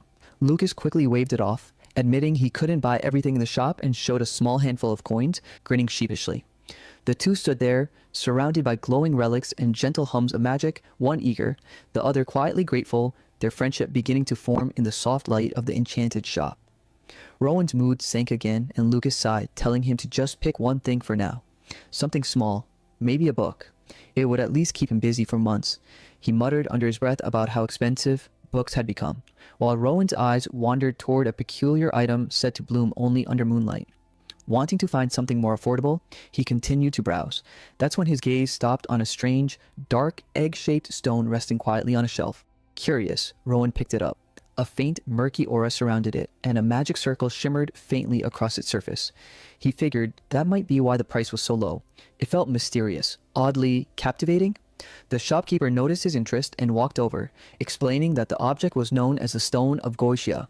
He admitted he had almost forgotten it was even in stock. Rowan asked what it was used for, and the shopkeeper replied that it was mostly decorative now. The egg hadn't shown signs of awakening in years. When Rowan asked if something was sealed inside, the man nodded. It was said to contain an unknown entity, trapped by a magic circle long ago in the southern lands of Rotos.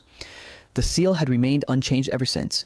The shopkeeper explained that magical tools were objects imbued with magic, but this one had never displayed any power. Rowan wondered aloud if something could awaken if the seal were broken. The man smiled slightly, saying that in theory, yes, but it would require a level of magic few could ever hope to achieve. Rowan studied the intricate circle again, whispering to himself about its complexity. It was far beyond the level of a simple fireball. Lucas, watching him from the side, asked what he thought. Rowan decided it was more interesting than a book, and jokingly that it looked sturdy enough to throw or hit something with. Without overthinking, he chose to buy it. After paying and thanking the shopkeeper, the two left the store. Outside, Rowan held the Stone of Goetia in his hands, a faint smile forming on his face. Lucas clapped him on the shoulder and said there was somewhere else he wanted to take him. Rowan blinked confusion and asked where they were going. Lucas grinned and declared it was to the coolest place in the entire Union. Their destination turned out to be the Union's Grand Clock Tower, a magnificent structure that pierced the sky. Rowan stared in awe at the gleaming tower as the sun dipped behind it.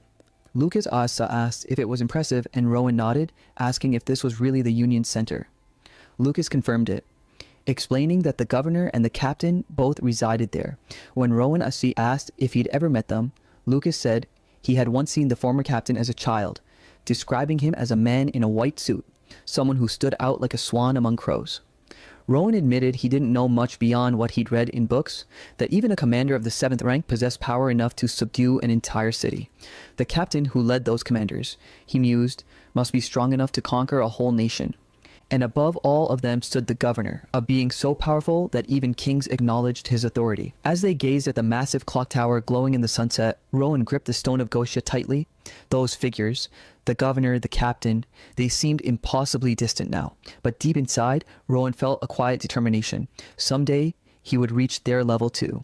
He commented on how enormous the tower was, visible from almost anywhere in the Union. Lucas laughed, confirming that it could even be seen from their school. Looking closer, Rowan noticed strange red markings on the clock face and asked what they meant. Lucas scratched his head, trying to recall, explaining that the symbols on the red outer ring were supposed to mark the years, though he wasn't quite sure how to read them. After a bit of guessing, he decided it must be the year 262. Rowan studied the clock again and deduced that the symbols also indicated the month and day, June 14th.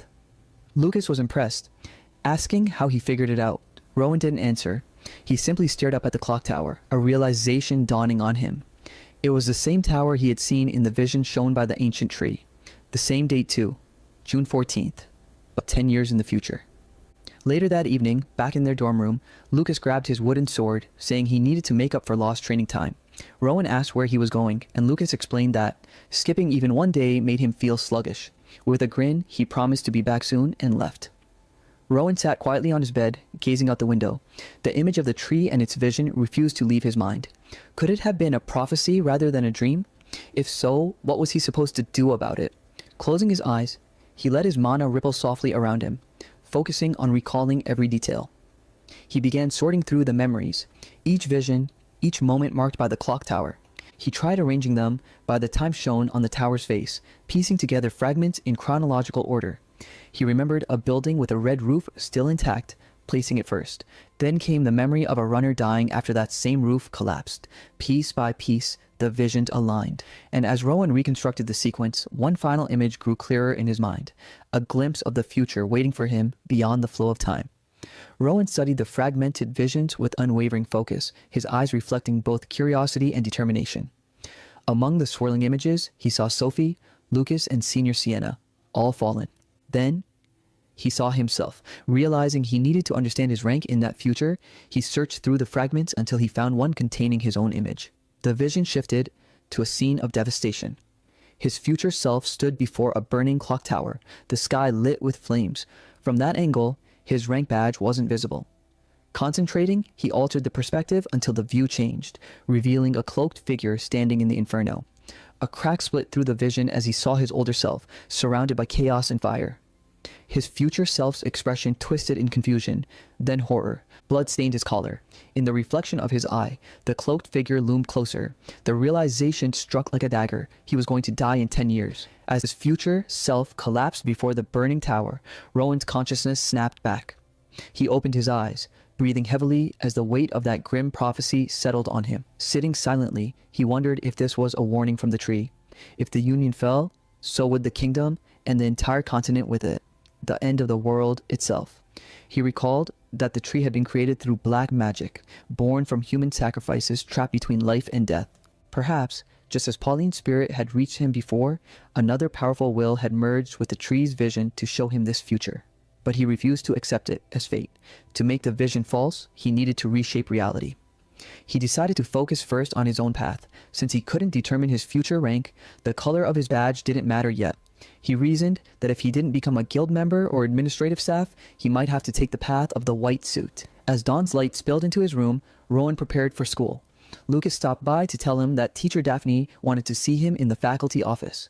Rowan asked if it was just him, surprised when Lucas said yes and left casually, telling him they'd meet later in class. In Daphne's office, concern softened her tone as she asked if he was feeling better. Rowan smiled faintly and thanked her for her care, saying he was fine now. She reminded him not to overwork himself and offered to adjust his schedule if needed. Rowan politely declined, saying he genuinely enjoyed all his classes. Daphne apologized for pushing him too much, and he assured her there was no need to worry. Before he left, she offered counseling if he ever needed it. Walking away, Rowan felt a renewed sense of purpose. He needed to keep learning. Training had to become second nature, but he couldn't do it alone. His friends had to grow stronger too. When he entered the common area, Sophie and the others greeted him warmly, relieved he had recovered. He thanked them sincerely, though deep down the memory of that vision haunted him. He hoped that, by strengthening everyone together, they might survive the fate he'd seen. He began asking his classmates about their elective classes. Isidore, Mesa, Rain, Kirsten, Aiden, Darian, Tick, and Kidos. None of them were in swordsmanship. Then Flora, Sebastian, Aona, Deus, Sabrina, and Wella. None took basic magic either. The students were surprised that he remembered every name. Sophie curiously asked why he was suddenly interested in everyone's classes. Rowan explained that he had tried both swordsmanship and magic, found both valuable, and wanted them all to join him in learning. The girls agreed enthusiastically, but one boy hesitated about magic. Rowan gently encouraged him to see it from a different perspective, and offered to show them directly instead of explaining. He turned to Lucas and asked him to attend just one magic class. Though reluctant, Lucas eventually agreed, muttering under his breath but unable to resist Rowan's sincere smile.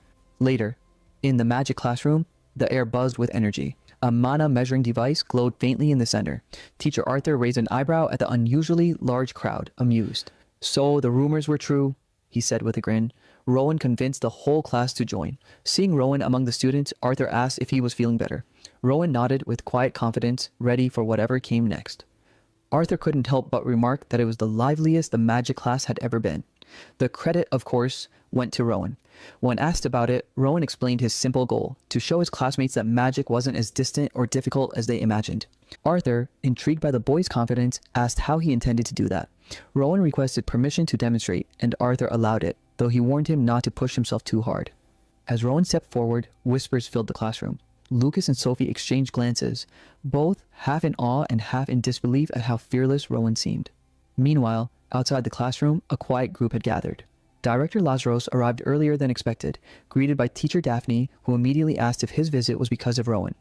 Lazaros replied that he was there for several reasons, reminding her that overseeing the academy fell under the Administration Bureau's responsibility. Knight Sienna stood beside them silently. When questioned, she explained that she still had a mission from Deputy Commander Oscar. Moments later, Teacher Diego appeared, surprising Daphne. She noted it was unusual for him to attend a class outside swordsmanship training. Diego admitted that curiosity had brought him. Everyone seemed to be talking about the sudden interest in magic. Even the school principal arrived, chuckling that he couldn't stay away when the director himself was present. Daphne sighed, clearly exasperated by the growing audience, and asked everyone to remain quiet so as not to disturb the students. They all agreed, and the room fell into silence. Through the small crack in the door, their eyes widened. Inside, a giant fireball swirled in midair, bathing the room in fiery light. Rowan stood at the center, calm and composed, ancient-looking runes glowing behind him as the inferno pulsed under his control. Around the students, a translucent blue shield shimmered, protecting them from the heat. Arthur's eyes widened. A fireball, he whispered to himself. This wasn't ordinary magic. It was far beyond what any first year could achieve. Even a simpler spell like Fire Arrow was something only top 5th year students could perform. The scale and control of Rowan's spell were unheard of. The principal, observing through the door, marveled at the purity of the flame, saying it resembled the sacred light of science holy magic. Diego noted the density and stability of the energy, while Lazaros added that it was far too controlled to be a simple spell. Maintaining such intensity while keeping the flames suspended in one place required mastery most adults didn't have. Sienna observed quietly, recalling the first time she met Rowan and sensed his unique mana perception. The principal smiled faintly, remembering Rowan's humble beginnings at the shelter, amazed at how far he had come. Inside, Rowan remained focused, though beads of sweat began forming on his forehead. Daphne grew uneasy, remembering how he had collapsed just a day earlier. She wondered if this was too much for him, but hesitated to interrupt. Rowan steadied his breathing, reminding himself that control mattered more than power. He focused on keeping the mana flow balanced. His eyes flicked toward Arthur's blue barrier surrounding the students. It fascinated him. It reminded him of something from the shelter, though the intent was entirely different.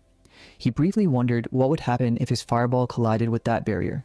Looking toward his instructor, Rowan asked with genuine curiosity about the magic protecting everyone, complimenting Arthur's craftsmanship.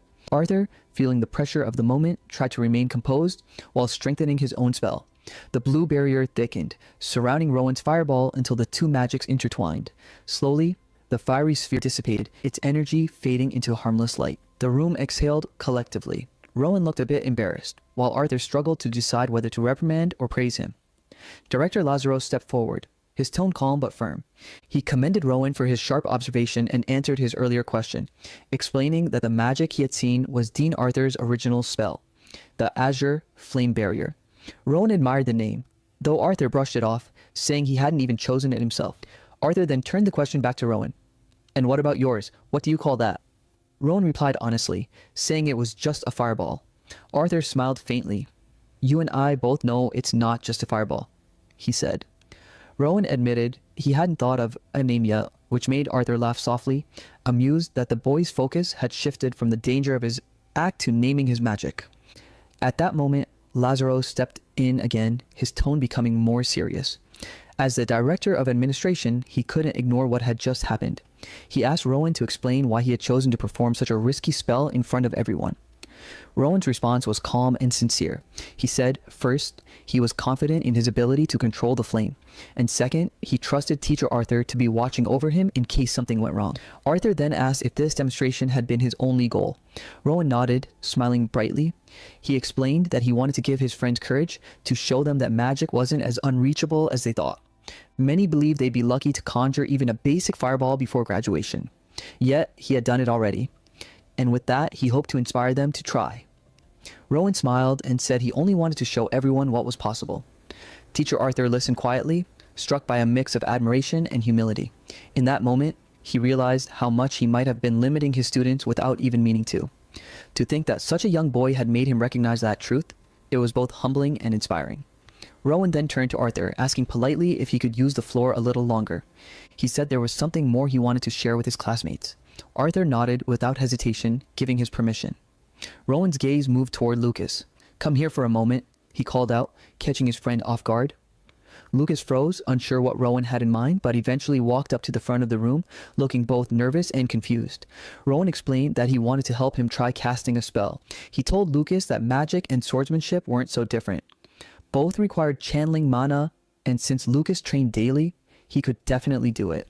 Lucas, still doubtful, muttered that he had no idea how he was supposed to use magic. Rowan thought for a moment, then suggested they try a simple incantation. It would be easier than working with circles or advanced spells. Teacher Arthur stepped forward to assist and recited a short incantation in the ancient language. Lucas tried to repeat it, but stumbled over the words, earning a gentle correction from Rowan. With a teasing smile, Rowan asked if this was Lucas's first time hearing ancient language, then playfully added that it was impressive for someone in his third year as a first-year student. Lucas flushed red and asked if Rowan hadn't realized that before. Rowan laughed it off and said they'd focus on learning the meaning instead because, as he explained, understanding the words was just as important as speaking them. He translated the line for everyone: the footsteps of a quietly breathing flame, the after-image of air dying from heat. Lucas shuddered at the poetic phrasing, calling it way too cringe. Rowan pressed on, continuing with the next line: collide with each other without hesitation, appear before my eyes. Sophie and the others listened closely, intrigued but confused. Rowan paused, realizing something wasn't right. Why wasn't it working? Why didn't anyone seem to understand? If they couldn't grasp even the first step, how would they manage in the years to come? He began to worry about the path ahead, about how he could change the future he'd seen. Lucas noticed his unease and softly called his name. Before Rowan could answer, Arthur placed a reassuring hand on both of their shoulders. He reminded Rowan gently that this was Lucas's very first magic class. He couldn't expect instant results. But before Arthur could continue, Rowan surprised him again. Calmly, he asked if Arthur could show him the actual spell formula instead. Arthur blinked, curious about where this was going. Then, without warning, a piece of chalk floated off the desk and rose into the air. The class gasped as it began to move across the board on its own. Director Lazarus, watching with amusement, murmured that Rowan seemed to have telekinetic talent as well. Within moments, glowing blue runes spread across the blackboard, forming a complex and beautiful spell structure. Arthur's eyes widened. "Where did you see this formula?" he asked. Rowan replied that he hadn't copied it from anywhere. He'd simply observed what Arthur had written earlier and adjusted it in his own way. Lazarus stepped closer, saying this was far more than a small adjustment. Rowan, without arrogance, explained that the arrangement felt more natural to him, something that suited how his mana flowed. Lazarus stared at the board, almost in disbelief. "Are you saying you created an entirely new spell formula?" he asked. Rowan looked down shyly, not quite sure how to respond. Arthur and Lazarus exchanged a knowing glance. Finally, Lazarus suggested that this conversation was far too important to rush. He proposed they continue it later and asked Teacher Daphne if she agreed. She smiled and said, "Of course." Lazarus thanked Rowan for sharing his work, resting a hand on the boy's shoulder. "We'll talk again soon," he said warmly. Rowan nodded quietly in response. Before leaving, Lazarus turned to the dark elf knight. "And you are?" he asked. She straightened. "Faith Division, Sienna," she replied formally. To her surprise, Lazarus immediately asked if she could take over the remaining classes for the day. He said she was free to conduct them however she wished. Let the students study on their own or even practice swordsmanship if she preferred. Though caught off guard, Sienna bowed slightly and agreed. Teacher Diego then added with a grin that she could handle his next class too. Sienna sighed but forced a polite, "Yes, senior." As Lazarus, Arthur, and Rowan prepared to leave, Arthur's blue mana shimmered faintly around his hand. "Shall we?" he said, and the group exited the lecture hall. Left behind, Sienna stood before the curious and restless students. Taking a steady breath, she clapped her hands to regain their attention. Introducing herself properly, she said she'd be temporarily handling their lessons for the day. She urged everyone to participate and treat it like a regular class. Inside, however, she couldn't help but sigh, a wry smile tugging at her lips. Of all the things she expected today, becoming an impromptu teacher wasn't one of them. The faculty gathered in the grand conference hall of Union Academy, their expressions tense and curious. An emergency meeting hadn't been called in years, and some of the younger professors looked uneasy. At the head of the long table sat Director Lazarus, calm as ever, his measured voice carrying the authority that silenced the room. He began by addressing the reason for the sudden meeting, a boy named Rowan. The young prodigy had done something extraordinary, something that defied conventional understanding of magic. Professor Arthur took over, explaining that Rowan had altered a fireball spell in a completely new way. It wasn't particularly powerful, but the method was revolutionary. A freshman had deconstructed and rebuilt a known spell, something most magicians never dared to attempt. Naturally, some faculty members were skeptical, but the Dean of Magic Studies had already confirmed its authenticity. Lazarus announced that the Bureau would conduct a deeper analysis, but for now, they had to accept that a student may have discovered a new way to understand magic itself. Debate followed. Should someone so gifted receive specialized education, or should the academy maintain its standard system for all students? Personal instruction was against policy, yet losing such a mind to poor management would be unforgivable. Suggestions flew across the room, even one proposing that Rowan join the union early, but that idea was quickly rejected. When Dean Arthur was asked if there were other concerns about the boy, he hesitated. Eventually, he admitted that Rowan might lack emotional awareness. He wasn't unkind, but perhaps too detached, too logical. Arthur worried that in the union, where teamwork mattered, Rowan's personality might create friction. Still, others defended him. He was just a boy, a genius, yes, but still learning how to connect with others. Director Lazarus, seeing the discussion going in circles, suggested something simple. Bring Rowan in for an interview. The room agreed. A few moments later, the young prodigy walked into the room, nervous but composed. Professor Daphne spoke first, asking how he felt after the incident with his friend Lucas. Rowan admitted he was frustrated. Not at Lucas, but at himself for failing to understand his friend's strengths. He had pressured Lucas without realizing it, thinking he was helping, when in fact he might have been overstepping. Arthur comforted him, and Rowan explained that he only wanted everyone to grow stronger together, not just in magic, but as a team. His sincerity melted away the professor's earlier doubts. When the meeting ended, they agreed on one thing. The boy was special, not just in ability, but in heart. That very night, the Academy's education system began to change. The new policy aimed to balance academic excellence with emotional and social development. By morning, a fresh announcement echoed across the training grounds. Both swordsmanship and magic would now be mandatory for all students. Rowan, Lucas, and Sophie were assigned to train together under the watchful eye of Professor Diego Sanchez. Their sessions were lively. Lucas, ever confident, challenged Rowan to spar. Sophie joined in next, only to find her sword knocked from her hand within moments. Still, she refused to give up. She asked Rowan for advice, and he gently explained how her mana flow could be improved. Lucas chimed in with his usual teasing remarks, earning a few laughs. Watching them, Professor Diego smiled, realizing that perhaps Rowan's personality issues were nothing more than youthful innocence. Days later, Rowan met with Professor Daphne again. He had grown closer to his classmates, learning to appreciate their strengths and quirks. But he was also confused, especially when some girls invited him to go shopping or see flowers. He couldn't understand why they'd choose that over studying. Daphne couldn't help but laugh. After all, he was at the age where such things begin to matter. When asked if there was a girl he felt close to, Rowan mentioned Sophie. She was strong, talented, and burdened by her noble background. He admired her resilience. He also spoke fondly of Lucas, though he half-joked that his friend's brain was made of muscle. Later, Rowan visited Dean Arthur to discuss his weak physical constitution. Despite his immense magical talent, his body couldn't handle powerful spells. The dean explained that improving one's constitution was difficult. Magic tools and elixirs were rare. Yet, out of faith and affection for his student, Arthur offered him a precious elixir he had long kept as a personal treasure. Rowan hesitated, then took it. The pill dissolved within him like liquid fire, spreading energy through his veins. For a brief moment, he felt on the verge of something extraordinary, and then it was gone. The elixir had no effect. Arthur sighed, disappointed but unsurprised. Rowan, however, smiled faintly. Instead of chasing shortcuts, he would build his own path. If his body could not handle existing magic, then he would reshape magic itself. He would create a new branch of sorcery, one that belonged only to him. That was the beginning of Rowan's true journey, not just to master magic, but to redefine it. 6 months had passed since the day Professor Arthur gave Rowan that mysterious white pill. Nothing dramatic had come of it. It had simply been a kind and hopeful gesture. Now, half a year later, the young prodigy stood once again before the Academy's most powerful figures. Today was the final exam for the first-year Magic Studies course. Rowan stood calmly before Dean Arthur and Director Lazarus, his hands glowing as 2 perfect fireballs floated above his palms.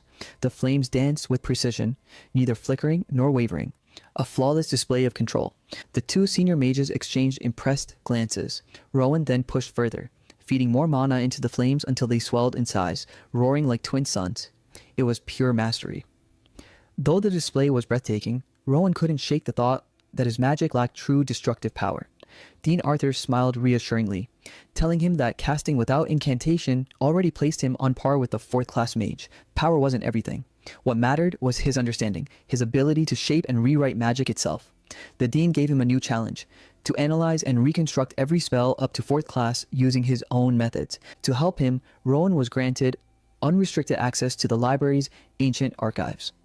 Before ending the session, the dean and the director formed a secret pact, a mage's vow to protect Rowan's condition. As they clasped hands and began chanting an old, solemn hymn, Rowan tilted his head, completely unaware that he was witnessing a binding ritual. To him, it just looked like two old men performing an odd tradition in the middle of his exam. Another year went by. Rowan and his friends were now in their 3rd year at the Union Academy. Professor Diego gathered the faculty for an emergency meeting, his face unusually serious. He announced that, from this point forward, Rowan would no longer participate in physical training or swordsmanship involving mana. The decision shocked everyone until Diego explained that Rowan's focus should now be entirely on magic. Dean Arthur understood the weight of that choice. Rowan was a treasure, the kind of genius any teacher would want to hold onto forever, but letting him grow freely was the right thing to do. Sienna Runner, who had recently joined the teaching staff, asked about Rowan's combat ability. Diego chuckled. Rowan only needed to draw his sword to pass the Union's first entrance test. His strength was that natural. Professor Daphne then turned to the dean and asked about Rowan's magical progress. Arthur fell silent, then admitted that there was nothing left for him to teach.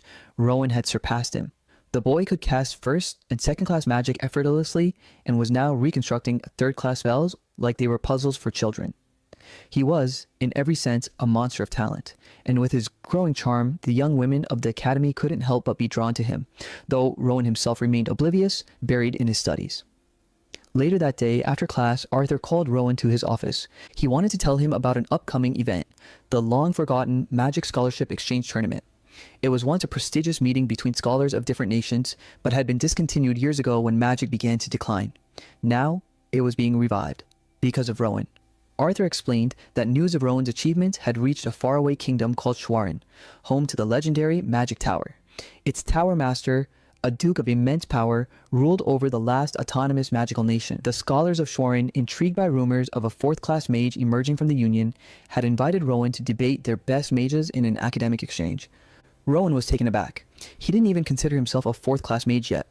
Still, the dean encouraged him. It was a chance to prove himself on a grand stage, and there was a prize, a rare and powerful elixir. That word alone made Rowan pause. Despite his previous disappointment, he couldn't ignore the temptation of such a reward. It could be the key to fixing his frail constitution. Dean Arthur assured him that Schwarin couldn't possibly know about his condition. This was just a scholarly contest. No danger, only words and skill. And so, Rowan agreed. When the day of the exchange finally arrived, the courtyard was alive with anticipation. A battalion of robed mages from Schwarin entered the Union grounds, their cloaks rippling in the wind. On the opposite side stood Rowan, his professors behind him. Dean Arthur welcomed the guests with the grace of an old diplomat. Then one of the foreign mages stepped forward, lowering his hood. "It's been a long time, Senior Arthur," he said with a smile. His name, surprisingly, was Bert. A name perhaps too plain for a powerful sorcerer, but his presence was anything but ordinary. Rowan said nothing. He simply studied the opponents across from him, older students, each radiating a powerful magical aura. These were no novices. They had come from the heart of the magical world, and their goal was clear: to test, challenge, and possibly surpass the Union's golden boy. And with that, the stage was set for a clash of intellects, one that would determine not only who was the better mage, but which academy would define the next age of magic. The Union Academy had made it clear from the start. They would send only one representative, and that would be Rowan. Schwarin, however, arrived with 3 of their older students. It was typical of them, always eager to show off and prove their superiority. But in a way, this setup worked in the Union's favor. It would give Rowan the chance to shine all the more brightly on his own. When Dean Arthur introduced Rowan as the Union's sole participant, Bert from Schwarin acted surprised. While the adults exchanged polite greetings, the competitors studied each other in silence. Rowan noticed one of the Schwarin students staring intensely at him. Feeling awkward, he smiled back, which immediately made the other boy look away. After a brief handshake, both sides prepared for the scholarly exchange scheduled later that afternoon. By the time the event began, the hall was packed with students eager to witness this battle of intellect. A few of Rowan's juniors worried that he might struggle against 3 opponents at once. Some of the girls even shouted cheers so loud that Lucas, sitting nearby, had to cover his ears. When he reminded them that this was just a debate, not a duel, they insisted that words could be just as dangerous. What if their beloved senior was hurt emotionally? Lucas could only stare in disbelief, realizing these girls actually knew who he was. Sophie sat beside him, amused, as the two waited for their friend to take the stage. Then, Professor Daphne stepped forward to open the event. She announced the beginning of the Magic Scholarship Exchange between the Union and Schwerin. The audience clapped, and a group of girls unfurled a banner with Rowan's name on it, a rather over-the-top gesture for what was supposed to be an academic debate. Finally, Rowan walked into the hall, calm and composed. The 3 Schwerin students followed soon after. Professor Daphne explained the rules. Each participant would take turns presenting a topic, writing out their spell formulas, and then discussing them in a question and answer session. The first challenger was Ali Marco of Schwerin, facing Rowan of the Union. Since Rowan was given the honor of choosing the opening topic, he selected one that felt meaningful to him: telekinesis. The reaction was immediate. The Schwerin students exchanged doubtful glances. Choosing such a simple, first-class spell for the opening round seemed ridiculous to them. Many assumed the rumors about Rowan's brilliance had been exaggerated. Dean Arthur and Director Lazarus, however, said nothing. They knew better. Ali Marco dismissed the choice, calling it unworthy of the event. But Rowan calmly countered that even the simplest spell could reveal profound truths if examined closely. Ali scoffed at the idea, calling it a waste of time, but Rowan pressed on. Wasn't the purpose of magic to seek understanding, no matter how small the detail? Cornered, Ali reluctantly agreed to debate the topic. Curious about his opponent's approach, Rowan politely asked what subject Ali had prepared. With a condescending smile, Ali announced he would be discussing the complexities of the fireball spell, teasing that it might be too advanced for someone of Rowan's age. Dean Arthur immediately suspected that Schwerin had chosen this on purpose, having heard of Rowan's remarkable fireball. But Rowan surprised everyone. He suggested they merge both topics into one discussion, telekinesis and fireball together. It would be far more enlightening, he said, to explore how 2 simple spells could interact in new ways. Without hesitation, he lifted a piece of chalk with telekinesis and began writing a complex formula on the board, all without uttering a single word. Ali, flustered, refused to be outdone. He too began writing with telekinesis, but he needed to chant continuously to maintain control. Meanwhile, the Schwerin professors watched Rowan's formula with growing confusion. Was he actually trying to create a new spell right there in front of them? When it was Ali's turn to explain, he confidently presented the standard versions of telekinesis and fireball. He claimed these ancient formulas were already perfected and not meant to be altered. Then Rowan stepped forward. He began by explaining that telekinesis, though simple, was often misunderstood. Most mages relied too much on power rather than precision. But inspired by Ali's fireball topic, he decided to take it a step further, to combine the 2 spells. On the board, his formula linked telekinetic control directly to the creation of fire. Then, with a quiet focus, he spun the chalk in midair and a spark burst forth. In that moment, the chalk transformed into a miniature, burning fireball, held entirely by Rowan's mind. He had just rewritten the laws of magic on the spot. The Schwerin mages stared, speechless. Everything they had been taught about magic seemed to crumble before their eyes. While the audience sat in stunned silence, Rowan continued calmly, explaining his theory and the deeper mechanics behind it. His lecture was so intricate that even the most senior scholars struggled to follow. Ali Marco, overwhelmed and unable to comprehend what he was hearing, realized he had made a grave mistake challenging this boy. When Rowan finished, he kindly asked Ali if he had any corrections or insights to add. He wasn't mocking him. He truly wanted to learn. But Ali couldn't say a word. He couldn't replicate the magic. He couldn't even understand it. The pressure crushed him until suddenly he coughed and collapsed, blood trickling from his nose. Rowan was startled. He hadn't meant for that to happen. Ali was rushed to the infirmary and the debate continued without him. Rowan went on to defeat the remaining Schwerin representatives just as easily, using nothing but logic, creativity, and mastery of magic. By the end of the day, he stood undefeated once again. Bert, the visiting mage, approached him with a proud smile, handing him the promised prize, a rare elixir, and thanking him for the unforgettable display. After the debate ended, Bert congratulated Rowan on his flawless victory and handed him the promised elixir. However, he advised the boy not to rush into drinking it.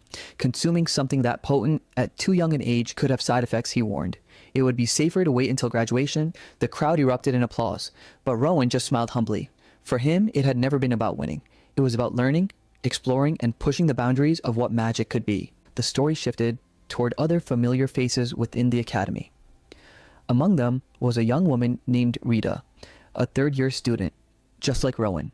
For 3 long years, she had quietly harbored feelings for him. Everyone at the academy admired Rowan. He was brilliant, polite, and impossibly gifted. Students came from all over just to meet him, some even enrolling specifically because of his reputation. Rita knew all this, and she knew her chances were slim, but even so, she loved him from afar, cherishing the feeling in silence. On the final day of their 3rd year, she decided to take her chance.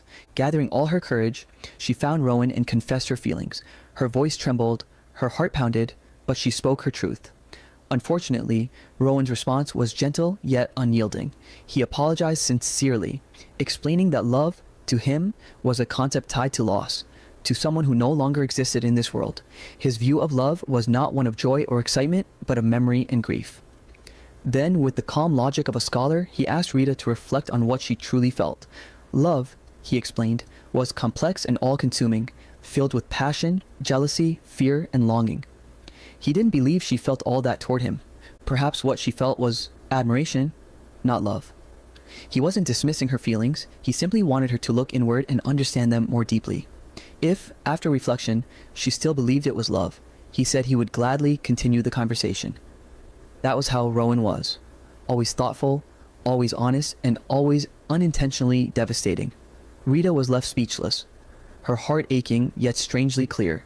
She realized that while it hurt, she had no regrets. To confess her love was to free herself from it, and so her one-sided affection ended that day, leaving her with a quiet sense of peace. The scene opens in a classroom where the teacher announces that today's class will be joined by Director Lazarus, who will be giving a lecture about the Union and also explaining what the students should plan to do after graduation. Everyone claps as the lecture begins. Director Lazarus finishes the lecture and says that if anyone has any questions, they may ask. A student raises his hand and the director allows him to speak. The student asks why, even though so many students graduate every year, the Union is always short of people. The director explains that joining the Union brings great wealth and fame, but it also means giving up a peaceful life and personal happiness, something not everyone can handle.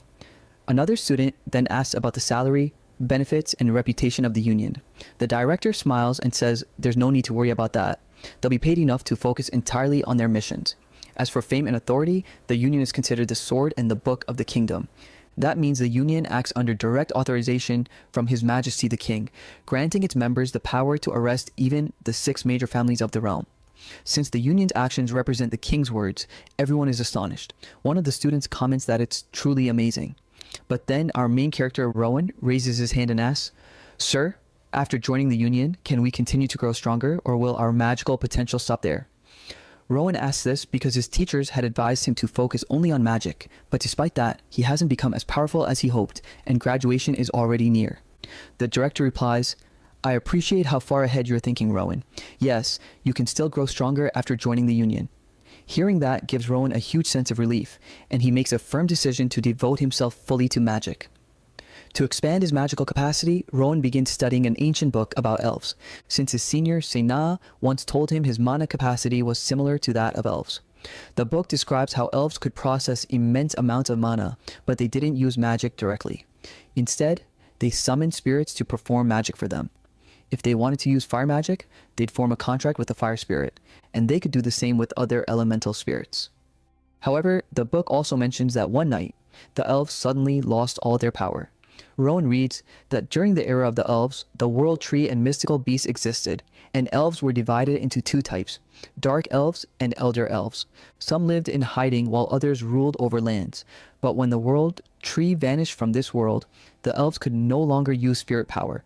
The world began to fracture into pieces, and as it broke apart, the elves couldn't survive, eventually becoming nothing more than a rare race. Rowan finds the story fascinating, but he still can't understand why he possesses such a large amount of mana.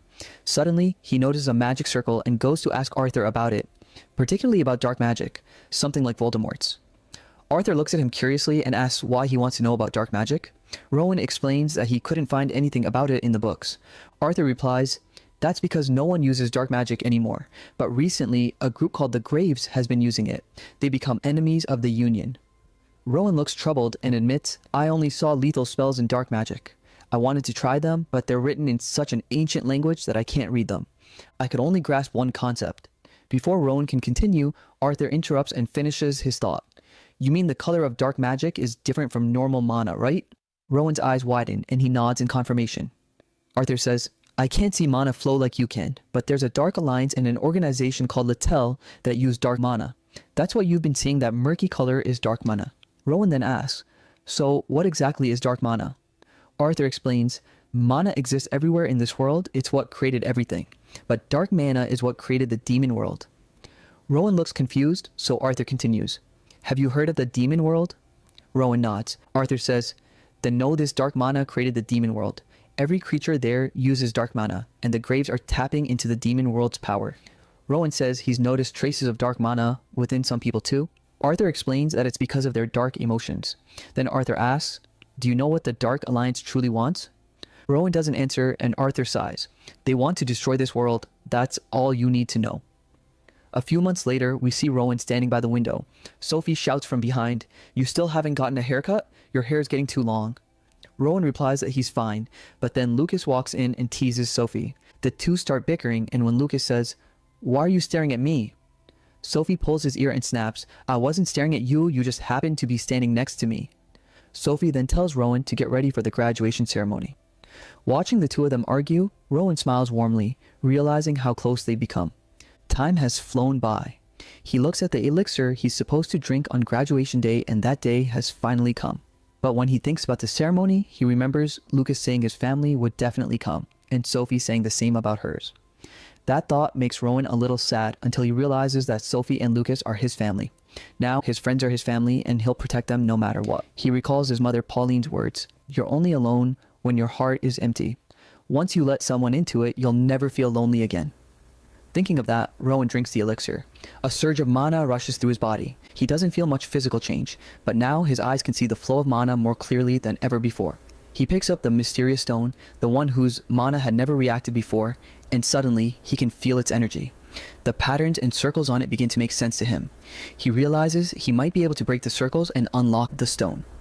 He starts channeling his mana into it, and as soon as he does, the stone opens. Rowan is stunned by what he sees inside.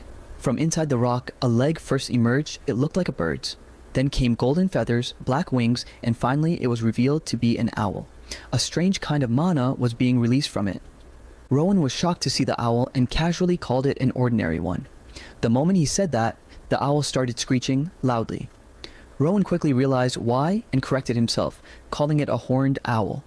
Hearing that, the owl became happy and immediately hugged him. Rowan thought it was strange how affectionate this owl seemed toward humans, and since its murky mana had now disappeared, he decided it could be kept as a familiar. That's when he officially gave it a name, Owl. The scene shifts to the front gate of the Union Academy, where the graduation ceremony is in full swing. Deputy Director Oscar arrives, carrying graduation gifts. He still can't quite believe that his son Lucas has managed to graduate. As he stands there, his thoughts drift to Rowan after all. Oscar was the one who sent Rowan to the Union Academy in the first place, and he still feels a sense of responsibility toward him. Since Rowan didn't have a guardian at the academy, Oscar wanted to be the one to congratulate him personally. But before he could, he noticed some familiar faces among them was Seyna. She was saying, "I'm his counselor, and I care about Rowan deeply. That's why I should be his guardian. He's shared his heart with me, so I deserve to be the one." Arthur immediately cut in, saying, "No, he promised me he'd help with my magic research after graduation, so I should be his guardian." The two began arguing, and then even the elf chimed in, saying, "Rowan once called me his big sister, so I think I have a claim too." Hearing all this, Oscar couldn't help but smile in relief, realizing that he had been worrying for nothing. The scene then moves to the Union Academy auditorium. The teacher announces, "Let's welcome the representative of the 266th Union Academy class, the top graduate, Rowan." The crowd cheers as Rowan steps up to give a speech. He receives his graduation certificate and whispers spread through the audience. Where did he come from? Is he famous because of his looks? Rowan begins his speech saying, "When I was 3 years old, I used to beg on the streets of downtown Orphen. When I got older, the little organization tried to use me as a sacrifice, but the union saved me, and I was brought here to the academy. When I started learning magic, I made a vow to protect those close to me and to restore peace. I've become the person I am today because of my guardians, my teachers, the dean, my friends, and everyone who stood by me throughout this journey. Today's speech is dedicated to all of you. Director Lazaros listens with pride and thinks to himself, Rowan, you never needed a guardian. That was a beautiful speech. After the ceremony, the scene shifts again. Rowan is seen with his friends. Right after graduation, he's already heading to take the union entrance exam. Lucas looks at him, confused. Rowan explains, this was my plan from the beginning. Isn't that what you guys were thinking too? Lucas laughs and says, I just wanted to hide from my dad so he wouldn't scold me. Oh, and by the way, my dad's been looking for you. He said he wanted to talk. Rowan nods. All right, I'll talk to him. Just then, he notices Sophie looking sad. Lucas asks what's wrong, and Sophie quietly says, didn't you hear what people were saying during graduation? They were calling me an illegitimate child. It really hurt.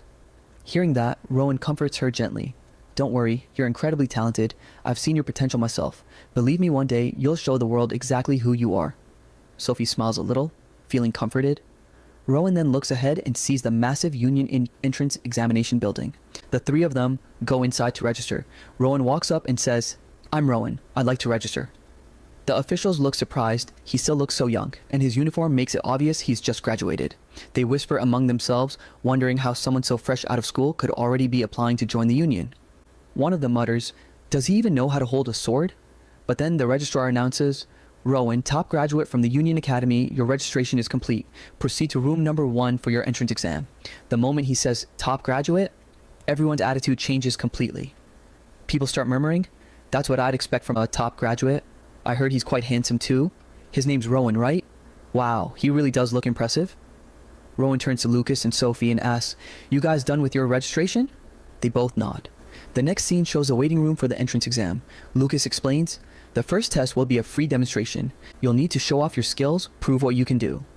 Rowan wishes both of them good luck and says, all right, see you after the exams. Then the supervisors call out, top graduate, step inside. The scene cuts to the testing arena. Rowan enters, and in front of him stands a massive golem with a red gem embedded in its chest. The supervisor says, begin. Rowan steps forward, raises his hand, and starts chanting his incantations. He doesn't want to reveal that he can perform chantless magic yet. But as he begins, the sheer intensity of mana flowing from his body shocks everyone in the room. His incantations are so varied and complex that the supervisors stand frozen in disbelief. Then the golem's body starts melting. Within moments, it collapses to the ground. Rowan uses his telekinesis to lift the red gem from the rubble and cracks it mid-air, instantly ending the golem. When the golem fell, the whole area filled with smoke, and in the middle of that smoke stood our MC.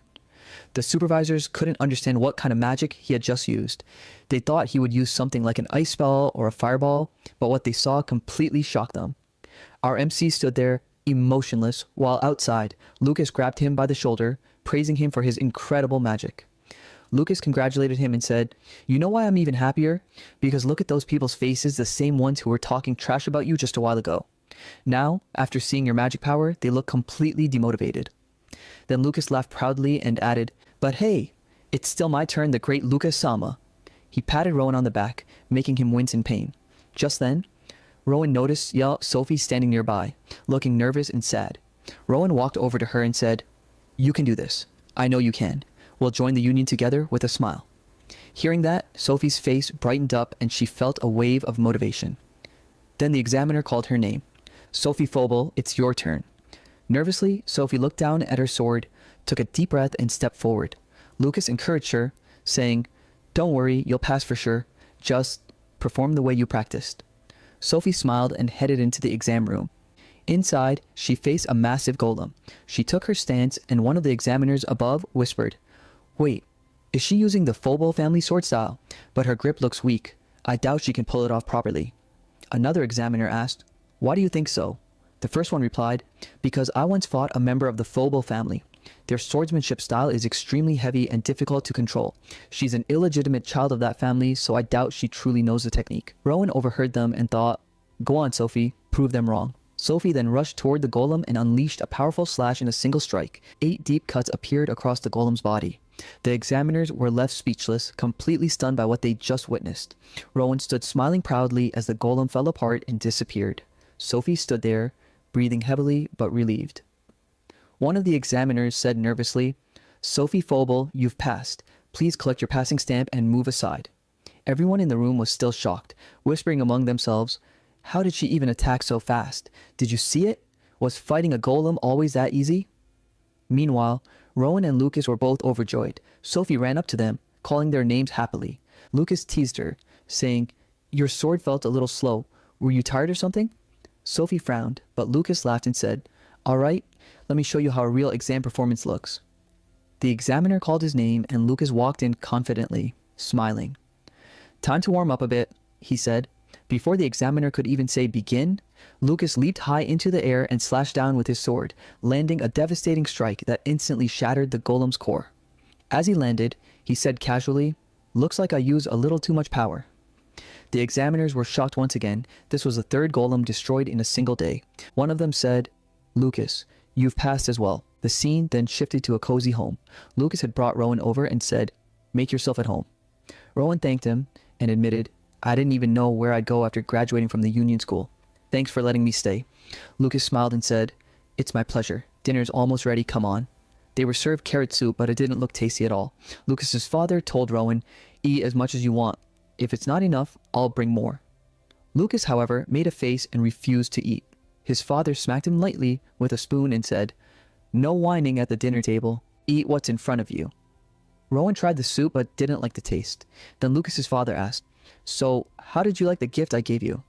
Rowan smiled politely and said, "Of course I loved it," though he thought to himself that he'd already received 6 identical wallets before. Lucas's father laughed and said, "I never thought that the kid I left at the Union Academy would grow up to be such a great magician." Rowan smiled and replied, "Thank you. Please continue to look after me." A week later, we see the start of round 2 of the exams where our MC stands face to face with the next examiner. So, finally, we see how the MC went in front of the examiner. 2 examiners are talking about how the number of people passing the second exam this year is way higher than last year.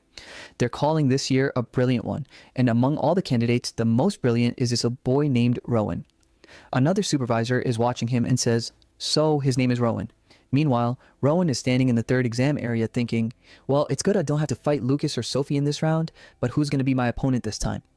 Just then, he notices an examiner standing in front of him. Seeing him, Rowan is shocked and says, "Sir, what are you doing here?" The examiner replies, "Do you know me?"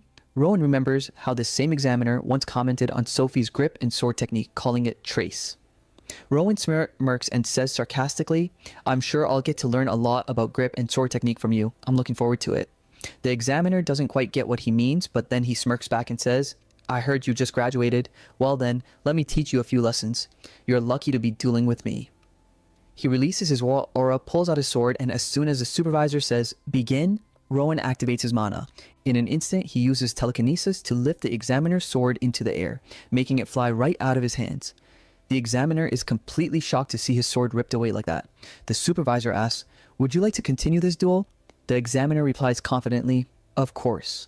He clenches his fists, ready to fight barehanded, and rushes toward Rowan, thinking, "I'm a swordsman. Even without a sword, I can easily beat a brat like you." But the arrogant examiner gets a surprise. Rowan uses telekinesis again and drops the airborne sword right onto the examiner's head. It hits hard and the examiner collapses, unconscious. Rowan is declared the winner of that round. He smiles joyfully, proud of his victory. A few days later, we see him walking somewhere, holding the results of all his exams. Today was his interview day, the final step. Rowan was a bit nervous, but he had realized something from all the duels he'd fought so far. In every round, the pattern was the same. He never attacked first, he only defended and ended the fight quickly. It worked well for passing the exams, but he knew it wasn't making him stronger.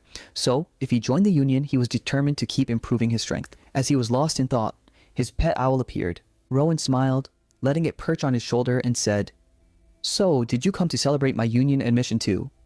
The owl hooted in its own language as if agreeing. But Rowan had noticed something strange about the owl. It could appear and disappear on its own, and whenever it vanished, he couldn't sense its mana anymore. It felt like it left this world completely. Rowan said, "Just stay with me a few more days, then we'll go to the Union together." The owl seemed happy, but suddenly someone approached and the owl vanished instantly. That someone was Sophie. She said, "Come on, Rowan, it's time for the union interview." We see the union building where the interviews were already happening. There were quite a few candidates, all looking very nervous. Rowan looked around and noticed how few they were compared to previous years. Sophie corrected him, saying, "No, it's actually a lot. Last year the number was much smaller, but this year, because of you, there are 50 candidates." Then she looked at Lucas, who seemed really nervous, and asked, "Why do you look like that?" Rowan noticed his discomfort and said, "Maybe it's because the vice director, your father, is taking the interviews." Rowan teased, "You've been studying here for 2 years, right? And you're still this nervous?" Lucas grabbed his shoulder and said, "You're not helping me at all as a friend." Just then, a candidate walked out of the interview room looking devastated. Seeing that, everyone realized how tough the interview must be. Then, Rowan's name was called. He stood outside the door for a moment and noticed a magic circle on the gate. He understood that whoever entered would have their mana resonate with it. He wanted to examine it further, but it was time to go in. When he stepped inside, he was surprised. No one was there. He thought, wasn't the director supposed to be here? Where is he? Suddenly, a telepathic voice spoke to him. "Come this way." He followed the voice and arrived at another door. When he opened it, a massive surge of mana flowed through the room, and standing before him was an elf who said softly, "Rowan, come in." The elf welcomes Rowan. Hearing her voice, Rowan immediately recognizes that this is the same voice he had been hearing inside his mind. Rowan can feel a very solid and high-quality mana coming from this elf, something he has never felt before. Seeing her, he thinks, "The position I aim to reach someday, it's standing right in front of me." The elf asks him to sit. Rowan sits down and she serves him tea. By looking at her, Rowan understands that she must be the governor of this union. Will I ever be able to reach her position? He wonders. Then Rowan takes a sip of the tea and he's shocked. Seeing his reaction, the elf asks, "Did you like the tea?" Rowan replies, "Yes. It's very hot, but after drinking it, I feel really refreshed." The elf answers, "Yes. That happened because your body's constitution is slightly different." Hearing this, Rowan becomes nervous and starts thinking, so she can even see the flow of mana in my body? That I can't store mana within myself?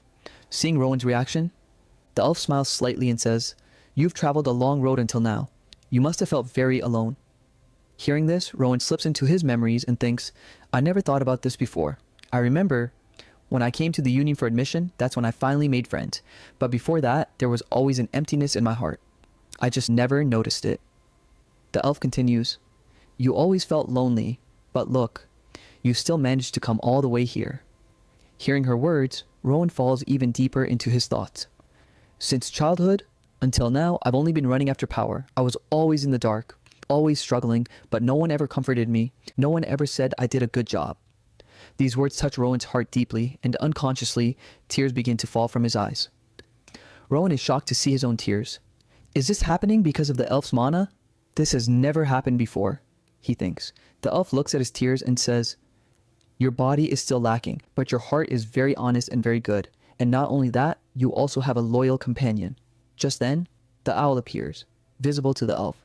The owl bows his head toward her. Rowan is stunned because the owl had never appeared in front of anyone else before. Rowan tells her the owl's name, and hearing it, the elf smiles happily. "What a wonderful creature. I'll keep an eye on him, and now, you may go." But after talking with the elf, Rowan becomes deep in thought. She knows everything about me even though we've never met. Does that mean the future I saw in my visions? Can she tell me something about that too? He gathers himself and asks, "May I ask you a question?" The elf gives permission. Rowan asks, "The future I saw, is it actually going to come true?" The elf thinks for a moment and replies, "What you saw was only a glimpse of a possible future, and the future can be changed through actions. The future is in your hands. How you change it depends on you." Hearing this, Rowan finally feels relieved. "Ever since I saw that future, my mind felt foggy. I couldn't understand anything, but now I can see everything clearly. I can finally see which path I need to choose, and the person who showed him that path was this governor." Rowan thanks her sincerely and leaves. Then we are shown Oscar's house, where the three of them are preparing to officially enter the union as official members. Oscar has cooked a celebration meal for them.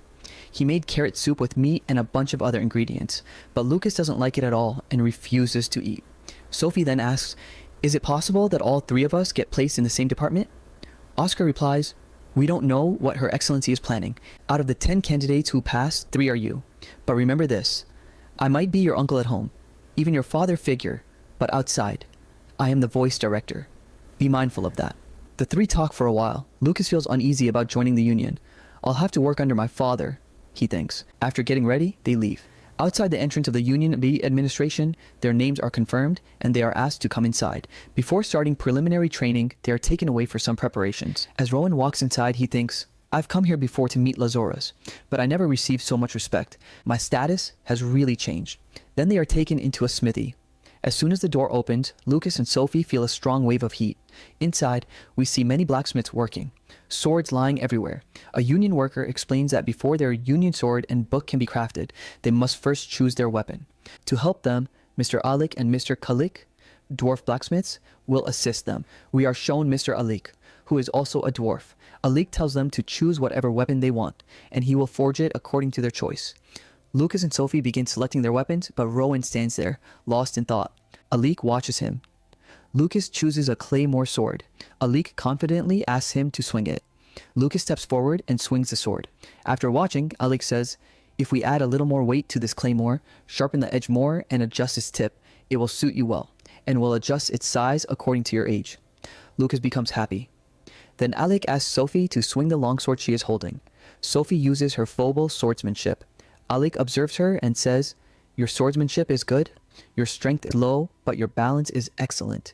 You've trained your lower back well, but if you use a shield along with your sword, you'll perform even better. Hearing this, Sophie becomes nervous and asks, will you make a shield for me too? Alik immediately agrees, but then Sophie hesitates. Do I really have to use a shield? Alik doesn't answer her yet. Instead, he turns to Rowan. Hey, the quiet boy's standing there. He looks at him for a while and says, I heard you're a mage. Rowan replies, yes, I am. Alik says, all right, I'll make a suitable weapon for you, something that suits your abilities. But Rowan interrupts him. Wait, I want something else. I have a piece of a sword that I've been using with my telekinesis to fight anyone, but it's broken. Can you recover it? Alik looks at the shard and says, this is a fragment of a demonic sword. It has dark mana infused in it. Interesting. But it cannot be repaired. However, if you want, I can break it down and forge 12 blades from it. You can use those. Rowan becomes excited. But Alik stops him. Calm down. This is a unique sword. If I break it, each piece must contain an equal amount of mana. Someone will have to infuse mana into every piece, and a normal mage isn't enough for this. We need a level 4 mage, or one we hire. If we don't, the fragment could be destroyed. Hearing this, Rowan is shocked. You only need a level 4 mage? Alik is surprised. Then Rowan says, if that's the case, I can do it myself. Alik becomes thoughtful. He's saying this with so much confidence. Even a union mage wouldn't say such a thing so confidently. Is this boy really that powerful? Or is he just overconfident? Well, let's see. He tells Rowan, boy, this isn't easy, but try it. Just be careful, don't break it. Our Rowan begins infusing his mana into the fragment, slowly feeling its presence. He starts observing the mana lines spreading through the fragment, and then he recalls the lessons his mom Pauline taught him, along with the direct explanation Lazarus once gave him about mana paths. With that, Rowan finally understands how to infuse enough mana into this piece. He guides his mana carefully, watching the lines where the fragment should be split so the mana will divide equally. He focuses and eventually, he becomes ready to break the fragment into even smaller parts. Watching all of this, the dwarves are completely shocked. They can't believe that this 15-year-old kid is actually a 4th-class magician. And then Rowan breaks the sword fragment into 12 equal pieces and drops them into the dwarves' hands. Seeing this, they become even more stunned, because every single piece contains an equal division of mana. They still can't believe a 15-year-old did this. Motivated, they say that they'll give their absolute best. The scene shifts to Lazarus, who is telling everyone that they've all received their uniforms and weapons, and from now on, their preliminary training begins.